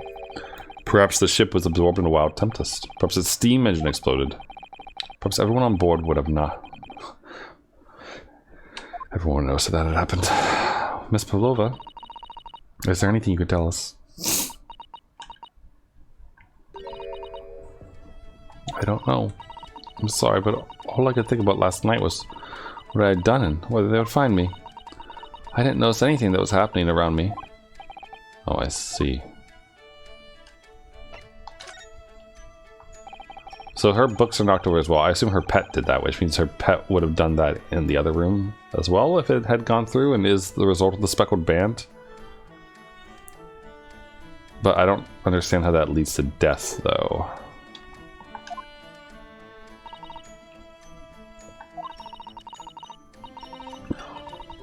I am traveling to Great Britain, and from there I want to go to America. Oh, Denver dance again. I want to forget everything about the ballet. Start a new life. You wish to forget? A challenging proposition.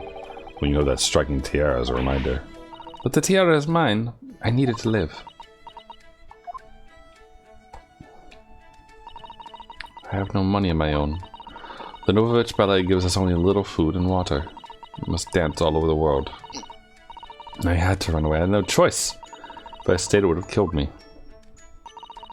So you ran away to protect yourself? Yes. And the crew of this ship. They'll have been kind to me. They let me come on board and they said I could hide in this cabin. If that is indeed the truth, Miss Pavlova, it creates the most intriguing conundrum. Yes, it does. What do you think about it, Mr. Naruto? Me? Yeah, I think we should hear Miss Pavlova's explanation. To what conundrum, I'm not sure, but...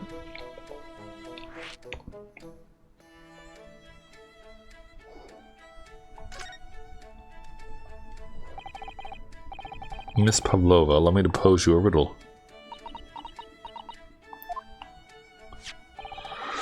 According to this newspaper, it's only yesterday. You was kind of in the ballet. Now that being the case, it must have been last night that you boarded this vessel. However, the SS Burya stopped by no port last night. That's it, of course. So how is it, pray, that you come to be aboard? Dude, how do we have a newspaper that has something dated yesterday if we didn't stop at a port?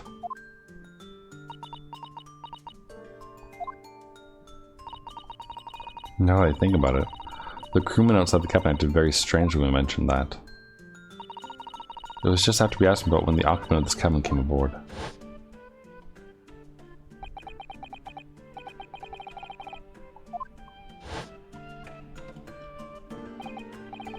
Yes, you're right.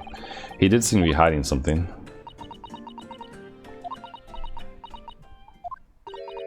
An angel descended from the heavens, bringing grace and beauty to the stage. Sorry? What was that?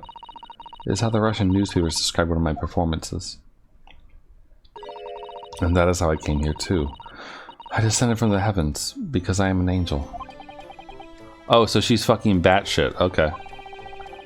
Considering English isn't your mother tongue, your description is very vivid. Mr. Sholmes once said, I can never resist the touch of the dramatic. Seems Miss Pavlova is the same. A genius descended from the heavens, bringing grace and beauty to detection. Words once said about myself. A quote from one of the extravagant advertisement. For the adventures of Herr Lock Sholmes, in fact. Yes, yes, Mr. Showy. Anyway, it doesn't look like Miss Pavlova is going to tell us what really happened. And so the friend you mentioned is inside your traveling case, is that right? I don't think animals are allowed on board according to the rules of passage. Oh, don't tell any of the crew. If they found my precious, then the burly Russians would bestir themselves in unison to throw you and your case overboard, no doubt. So reassuring, Mr. Sholmes. But what sort of pet is your friend? A little puppy? It is, isn't it? Maybe a adorable little rabbit? No, it's probably a snake. You credit Russia as a land with small rabbits, do you? Oh, don't they have small rabbits there? You may well ask. I have no idea. You two are miserable bunglers when it comes to understanding the nature of young ballerina's friends. Isn't it obvious? It must be a chicken. What? Not a swan? Really? Consider the benefits. A rousing wake-up call, daily fresh eggs, and when adversity strikes, could satisfy the needs of sustenance. So you'd eat your friends. I'll remember that. Well, fear this friend's identity is a closely guarded secret not to be revealed. She obviously doesn't quite trust us yet. There's something I should like to show her, I think. Maybe she might be able to shed some light on it.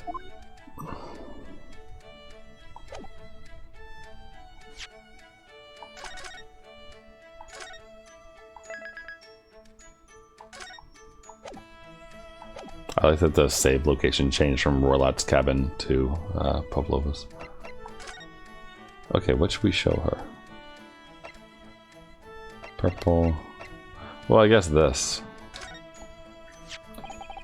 This is the diary of my friend who passed away. This diary? Yes, and he wrote in it last night before he died. Something a little unusual. It reads, 1:20 to 3 a.m. I can hear a faint whistling sound. And then a few minutes later, what looks like some sort of speckled band is dangling from the ventilation grill. A speckled band? I don't understand. Strange, isn't it? But the ventilator he mentioned joins to this cabin, you see. It's up there on the wall. In other words, this cabin and the victim's cabin are connected together. Oh. Miss Pavlova, has something occurred to you? Does the speckled band the victim mentioned mean something to you? Or the whistling sound, perhaps? No. I don't know anything. Oh. Really? I don't know if I believe that. Uh-oh. Excuse me, Mr. Roylott. Yes, what? Wow, she's fast. Captain would like to speak with you. You must come to Captain's quarter at once, please. Alright, I will come now.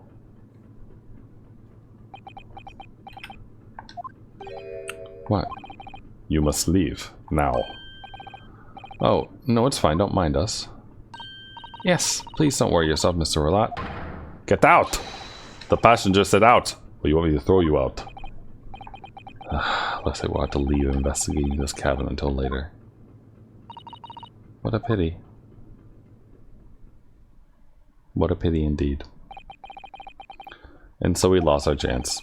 Having still not managed to investigate Miss Pavlova's cabin, we were unceremoniously chased out. That is to say, quite literally picked up and thrown into the passageway outside. To be continued.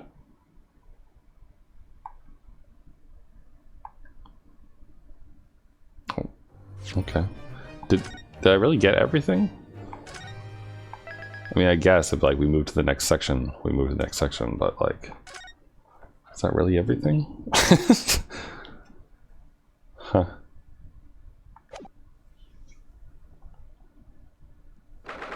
All right. Give me a hot second here. You're gonna hear another game boot up real quick.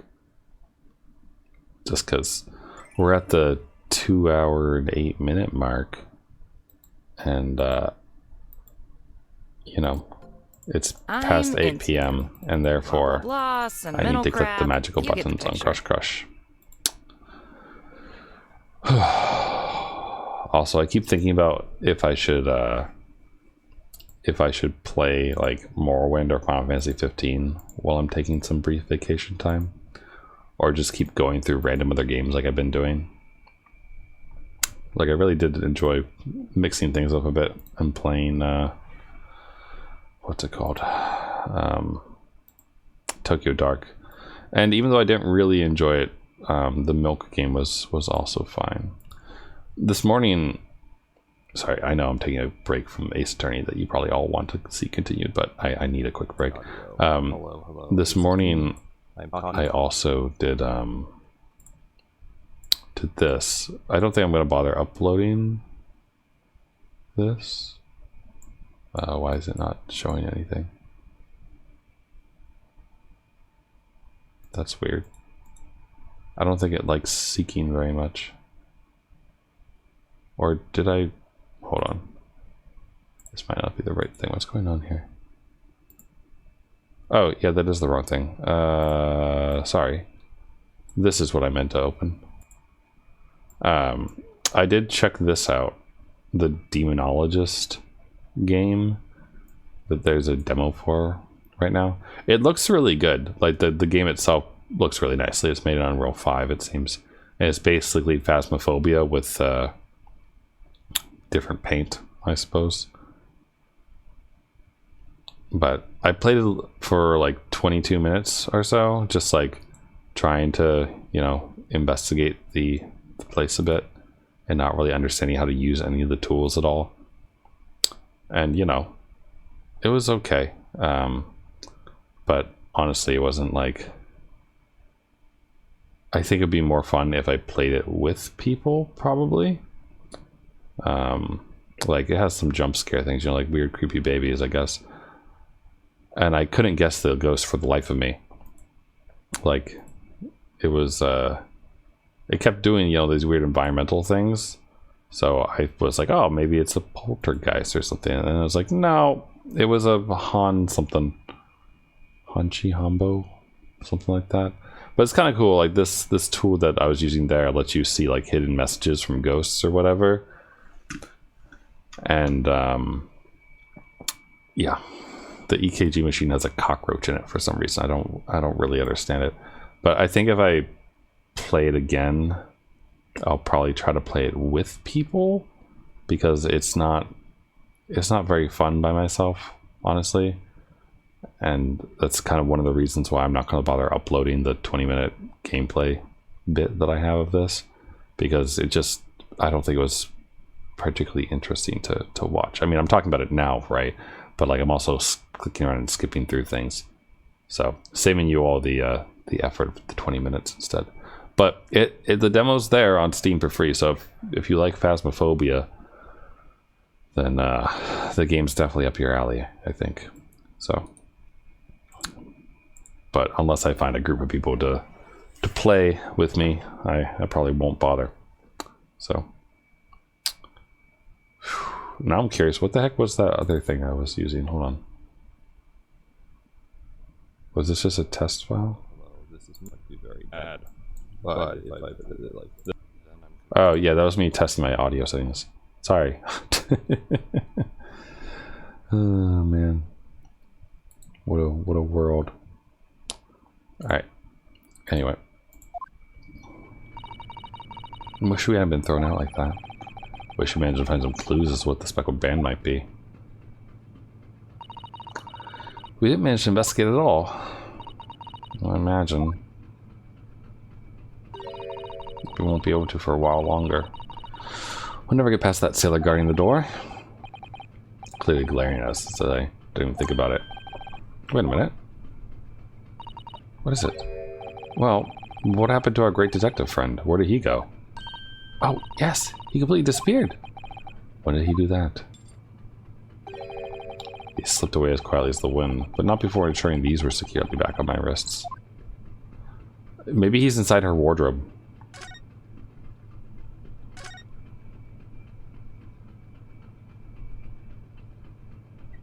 I guess I'll look at the door. Door leads to the second class area. Locked. Can't open it. No, well, that stands to reason. No one wants to let the murderer escape. Gosh, she gave me a very stern look when she said that. I mean, I guess we can talk to him. Or just tell us to fuck off. Really wish we had a chance to look around Miss Pavlova's cabin. What? Why you look like that? You want something? Hmm? Maybe you want me to throw you out again? Hmm? Oh, no, definitely not that. Next time I have to throw you out, I show you where lobsters spend winter. You understand? Understood. Not really, though.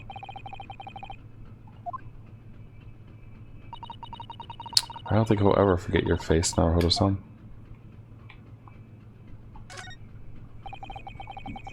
First class cabin 1. That's us.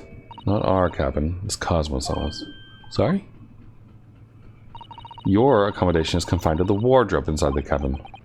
You know how to make a stowaway feel small, don't you? Small as the wardrobe and calling home. Anyway, wonder if Inspector Hosonaga managed to uncover any new clues. Yes, we should probably find him and ask.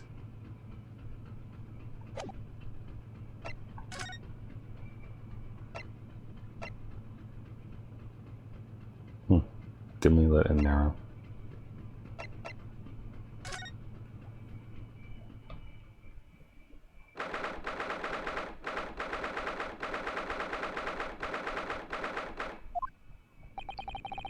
Looks like they're still in they're still investigating in here. Yes, on that subject, I wonder if Inspector Hosonaga is unscathed. What do you mean unscathed? Surely you haven't forgotten, have you, Naruhodo-san? Don't you remember what he said about allowing you out of this cabin to investigate? He was going to talk to the captain about it. He said he'd lay his life on the line for you. Oh, yes. I'm sure he was exaggerating. Let's see what he has to say for himself. He might have some new information for us. You never know.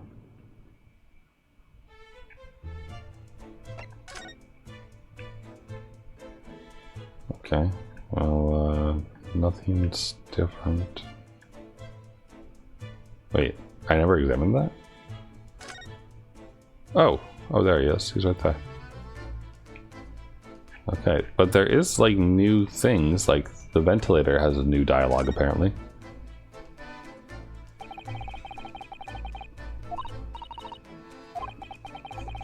Just a few minutes before he died, Cosmo saw something emerging from it.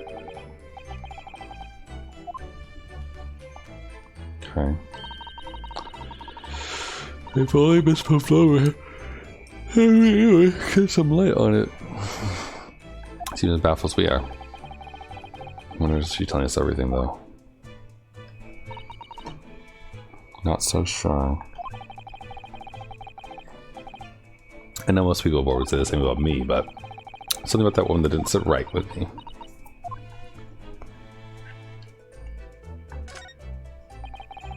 Clearly these letters were written with the ink that was somehow spilt on the floor. And they spelled the Russian word for wardrobe. Do you think he actually wrote it? Or do you think someone after the fact wrote it?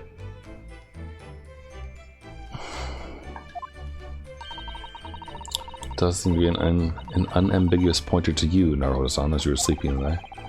But to be truly unambiguous, you should have just spelled out my name, don't you think? Well, either way, one fact remains. Hard to imagine that Cosmo-san would have written his last words, or a word, in Russian.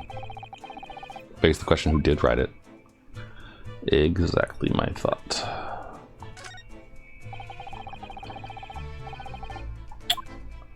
Diary. Man, I haven't written in... Well, you know... As far as like gendered language goes and that kind of thing, I have a journal, but I suppose it is a diary. But also, I'd never call it a diary. It's always just a journal. But they're the same thing, I suppose, right? Look, he's writing here on this page. Almost impossible to believe that he's gone. Cosmo-san left his valuable clue in these words, I'm sure of it. We have to solve this mystery, Naruhodo-san. Okay. So, him...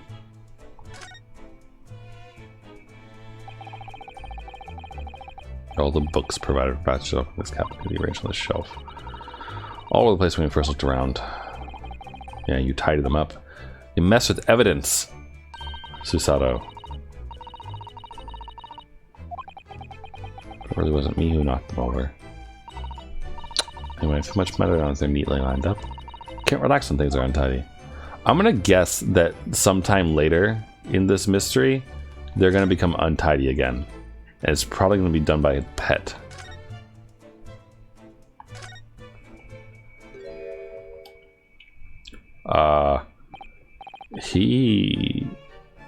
He's looking worse for wear. Inspector, what happened to you? Your face!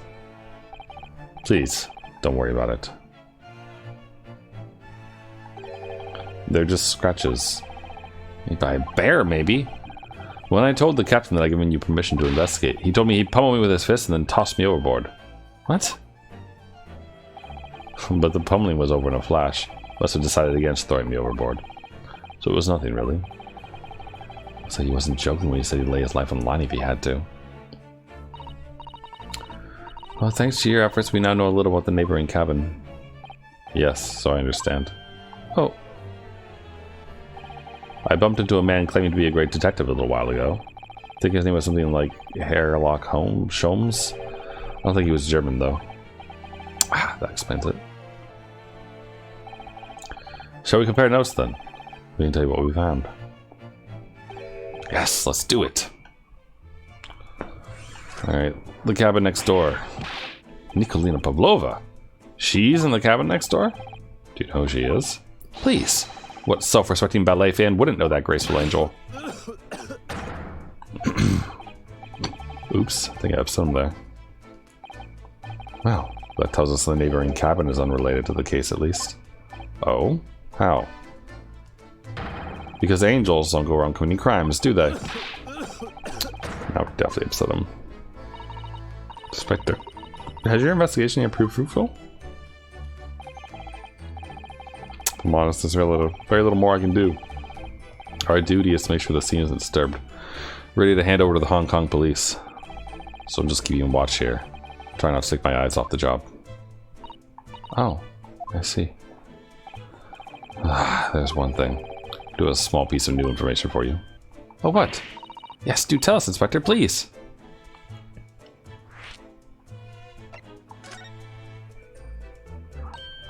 Mr. Sholmes was here, wasn't he? Yes, he seemed to be enjoying himself a little too much as he crept about on the floor investigating. But then he suddenly left. I suppose he must have become bored. Did he say anything at all? Actually, now that you mention it, yes. Just one thing, but he practically shouted it. It's shoe polish, was all he said. Shoe polish? Wonder what he meant. Probably the thing over there. By the piece of broken glass, do you see? Ah, perhaps he was talking about this brick-colored mark. Shoe polish, huh? Must be it. How could Mr. Sholmes know this shoe polish? Leaves me cold, I'm afraid. I have no idea. What is it, Susato-san? Well, Cosmo-san was wearing leather shoes with a very dark tan hue. Dark tan? Sort of dark brownish red then. Yes, a little like the color of red wine, but darker. I can repair them for him. Oh, does this mean that this mark was made by the polish on Cosmo's shoes as they scuffed on the floor? Okay. By the shoes. Huh. What is this new information you have, Inspector? It's this. The Bureau's medical officer has finished the examination of the body. Managed to obtain the report. Wow, Cosmo's post-mortem report. Cosmo's law. So, what was the cause of death? Damage to the cervical vertebrae. Just written in the report. His neck was broken? Yes, it would seem so. There are no obvious wounds or other signs of injury. So at first, I think they were considering poison.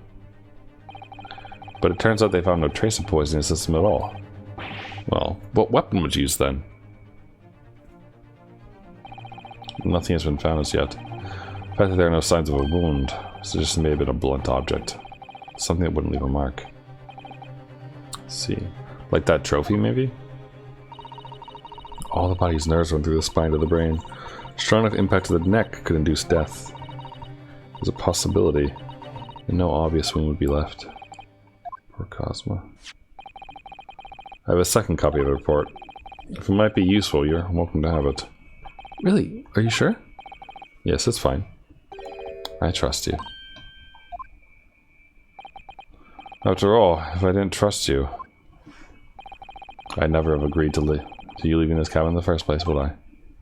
Ah.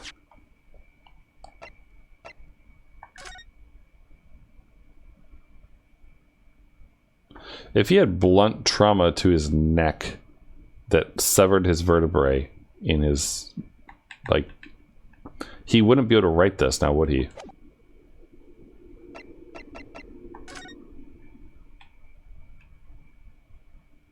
The shoe, though. And the bell cut clean in half.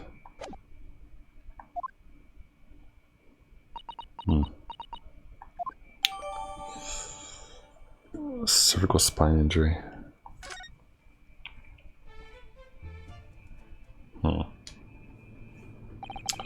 That's really all I can tell you at this stage. I should return to my post. My fellow crewmen's eyes are boring into the back of my head. Yes, that might be for the best. Thank you. Poor Inspector, you look exhausted. Oh, no.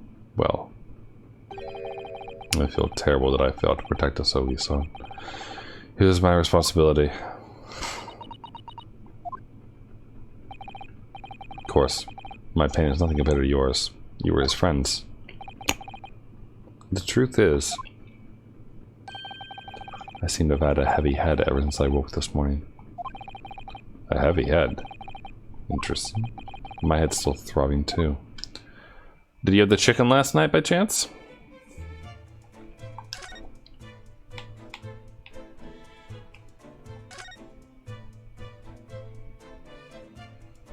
Is there like a rock tied to that?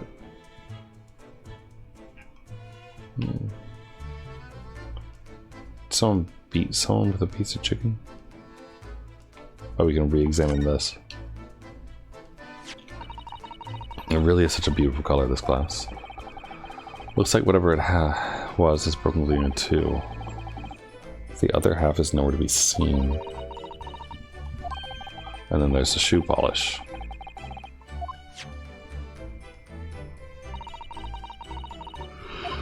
From his shoes. But what I'd like to know is how can we not be so sure that it's shoe polish, not something else? Because he's a great detective. Yeah. No. You, where did you go? Oh, sorry, I just went to the next door cabin to investigate. Why? Who gave you permission for this? Well, Seaman Hosonaga did. That new Japanese, was it? Later, I will roll him into a ball and throw him in a cold room. Phew. He's gone back to guarding the door. Hope Inspector Hosonaga doesn't find himself in too much trouble on our account. He's really gone on his way to help us, hasn't he? When we get back to Japan, we'll have to take him for a steak at La Carnival. That could be a very long time from now, Naruto-san. Well, we still gotta do it, though. We gotta pay our debts.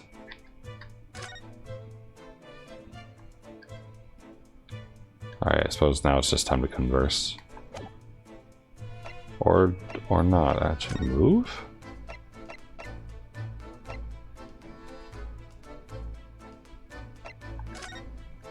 Are we gonna run into Sholmes again, maybe?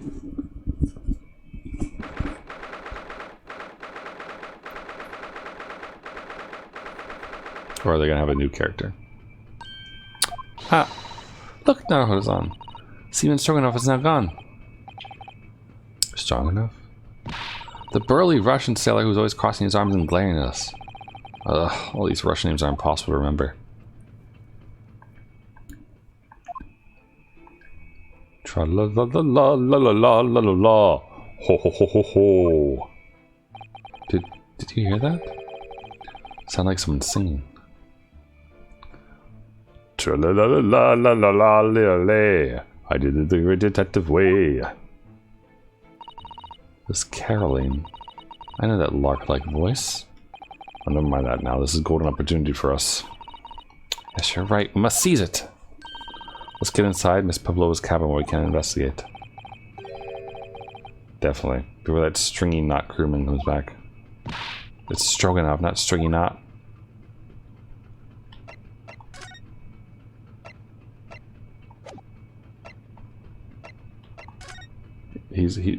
The detective isn't just... Oh, he is.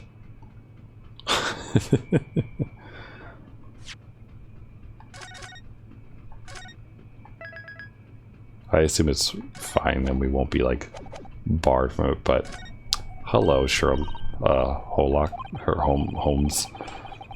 You never know where it's going to turn up next, do you? He seems to be stealing a look at something as he sings to himself.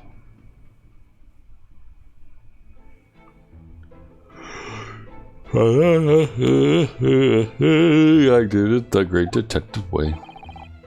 Still singing. Do you think he hasn't noticed us? Or he's something in extremely high spirits. Yes, there were times, I'm sure you knew, when the yard bit off more than it could chew. Been through it all when there was doubt. It's lucky Herr Lock was about. Excuse me. I solved it all and I stood tall. I did it the great detective way. Mr. Sholmes! Ugh! What is it? You want to fight? Honestly, interrupting that fellow when he's singing. It's just about to reach the climactic finish. Sorry, I thought you were never going to stop, so I figured now is a good time as any. I fairly nearly dropped you to the floor with one of my famous right hooks. Alright, I get the picture. Now, can you put those fists away? Man wants to play fitness boxing. Mr. Sholmes, you seem to be examining something before we interrupted you. Yes, that. I was immersed in study of the ship's log, as penned by the stocky boat crewman who's usually on guard here. Oh yes, the ship's log. And did you find out anything useful from it? Well, after 2 AM this morning, the majority of the entries are blank. Which means that there was nothing to report. Nothing don't happen, so... You truly are a student from the land of the rising sun. Not utterly blinded by it. Sorry? Your logic, my boy, is inverted. Whatever you mean, Mr. Sholmes? Observe the other pages and all shall become clear. It would seem the same crewman off stands sentry in this first-class passageway. And it is an almost religious practice of recording nothing to report every half hour. Oh, he writes that in every 30 minutes? Nothing to report. Precisely. Put simply, the seaman writes nothing to report when there's just that. Yet, the ship's log from last night is largely blank. He didn't even write nothing to report. Do you mean? Yes. There are circumstances afoot last night which led to the seaman being absent from his post. What kind of circumstances? What happened? That remains a mystery for now. But we can be sure something significant took place. So significant that it caused the seaman to forget his regular habit of scribing nothing to report on the log. These are important details. I would stake my life on it. You must log the ship's log in your mental file. Now that deduction was worthy of a great detective. Yes. I like it when the detectives are smart. You're starting to understand what my way is, I see. What makes Sholmes brilliance. Oh. Ouch. What is it? Are you hurt? Oh, don't worry yourself. I seem to be afflicted with a throbbing head this morning for some reason. Nothing more. Dude, I'm telling you, the chicken was poisoned. Well, my friends, until our next encounter. He's still singing to himself, I can hear as he wanders off down the passageway. Is something wrong, Susato-san? You seem lost in thought. It's just... well, I feel the same. Sorry. Ever since I woke this morning, I've had something of a headache. A sort of continuous throbbing. Oh, you too?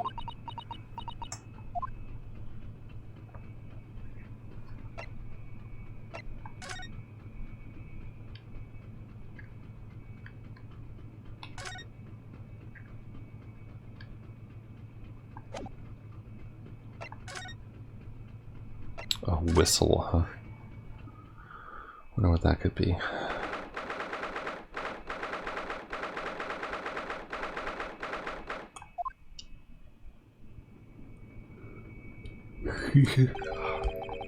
Miss Pavlova is about to get... oh, she's taking some dresses. Oh, her thing's open too.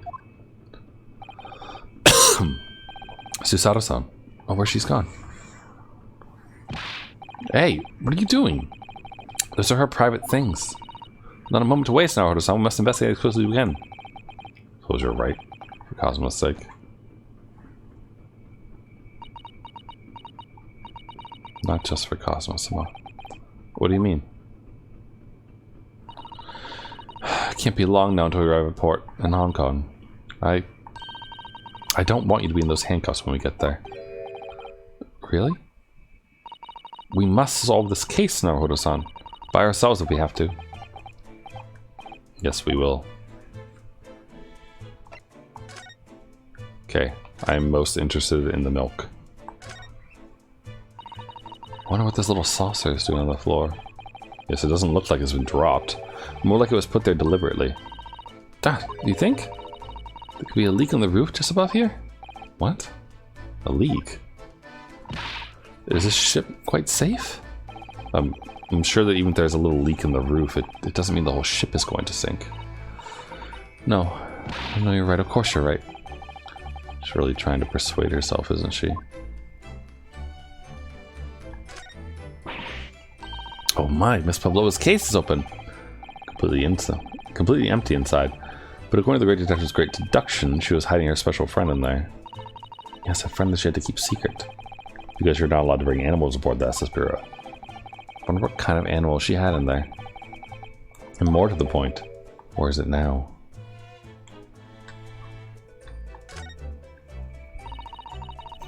See, this teapot is empty. Okay, the natural conclusion is that Russians are very thirsty people. Or because Miss Pavlova only came into this cabin last night, she hasn't had the chance to make any tea yet. Could be either. It's definitely that they're excessively thirsty. I'd lay 1,000 to 1 on it. You're rather obstinate, aren't you now, Hodo-san?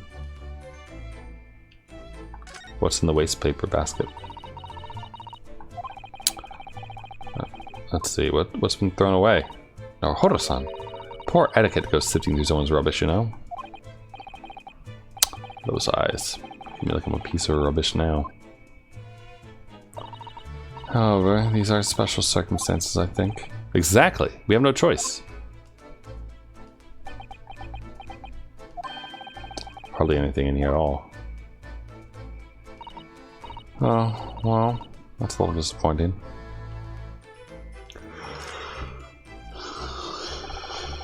Just a few books on the desk. Nothing else by the looks of it.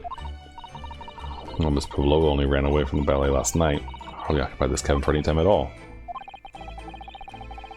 What kind of books she likes to read? Let me see. Yes, I see. It would seem that Miss Pavlova enjoys reading. Books written in Russian. Thanks. I think I probably already knew that. It's rude to ask too much of people who know how to sound. Kindly remember that.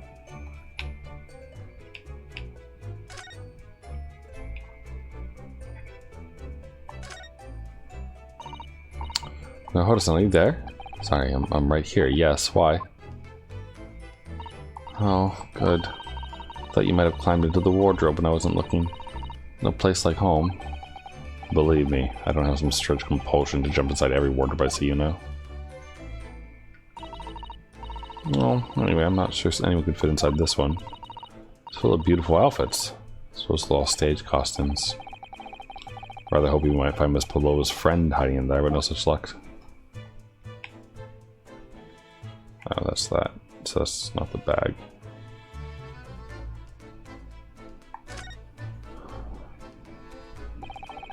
All the books have toppled over together. Every single one. Is she gonna tidy this one up too? Do you think that's a god of the sea? He's toppled too. Exactly the same as the bookcase next door in Cosmo's cabin. Perhaps Miss Pavlova was practicing a difficult ballet pose and fell against the bookshelf? I don't know. Would she really be practicing ballet on the same night she ran away from her ballet company? Alright then. It must have been you. You lost your temper and knocked them all over in a fit of rage? Not everything bad that happens on the ship is because of me, you know. Anyway, I'll set them all straight out again in here too. I don't like seeing things in disarray.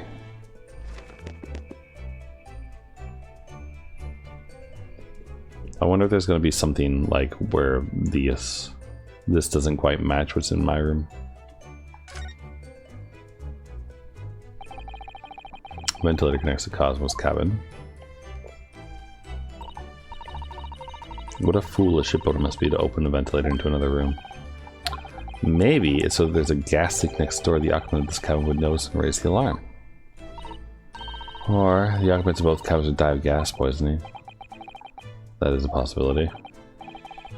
Anyways, last night Cosmo wrote that he saw a smoke band coming out of this.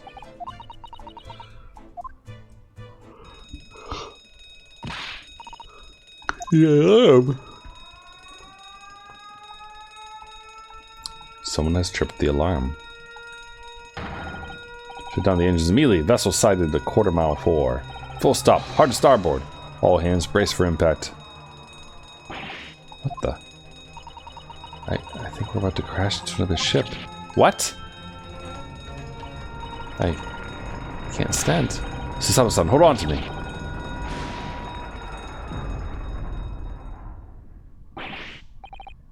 Susato-san, are you alright? Are you injured at all?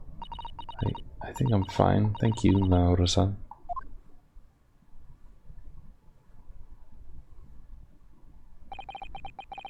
Looks like we avoided a collision.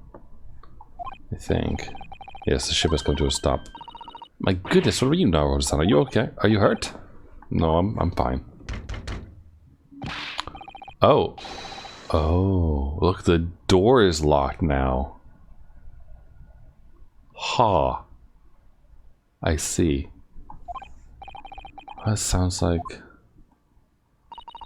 Inspector Hosonaga. Is that you in there, Naoto-san? Unbolt the door quickly. What? The bolt? Look at that. The door is bolted. Did you do that, Susato-san? No, I didn't touch it. Well, that's strange. How did... And look at all the books. They're just like they were before again. Naoto-san, aren't you going to open the door and let the inspector in? I better tie this place up first. So that makes sense. So it's not a matter of that happening, but there we go. Our violent emergency stop is solved when mystery had been released in a very vivid way. But I knew what awaited us on the other side of the cabin door would not be pleasant. I hurried around tying up the cabin with a new sense of foreboding in my heart. To be continued.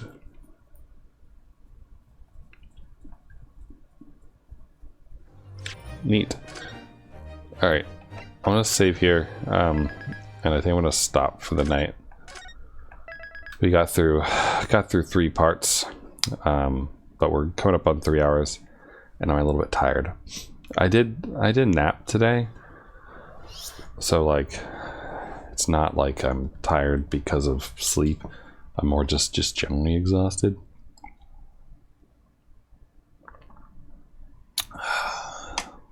So let's stop here, take a break. Despite being on vacation this week, I have to log into work tomorrow around 9:30 or so to have a quick chat with my boss for something, which is kind of annoying because like I was hoping this birthday vacation thing would help me get away from work and relax a bit, and it's not really helping. So we'll see. I'm gonna try to do something tomorrow, like just try to mix things up and have something different happen. So who knows? But yeah, we'll see. So I'm gonna quit for now, and I'll see you all later tomorrow at the earliest, most likely.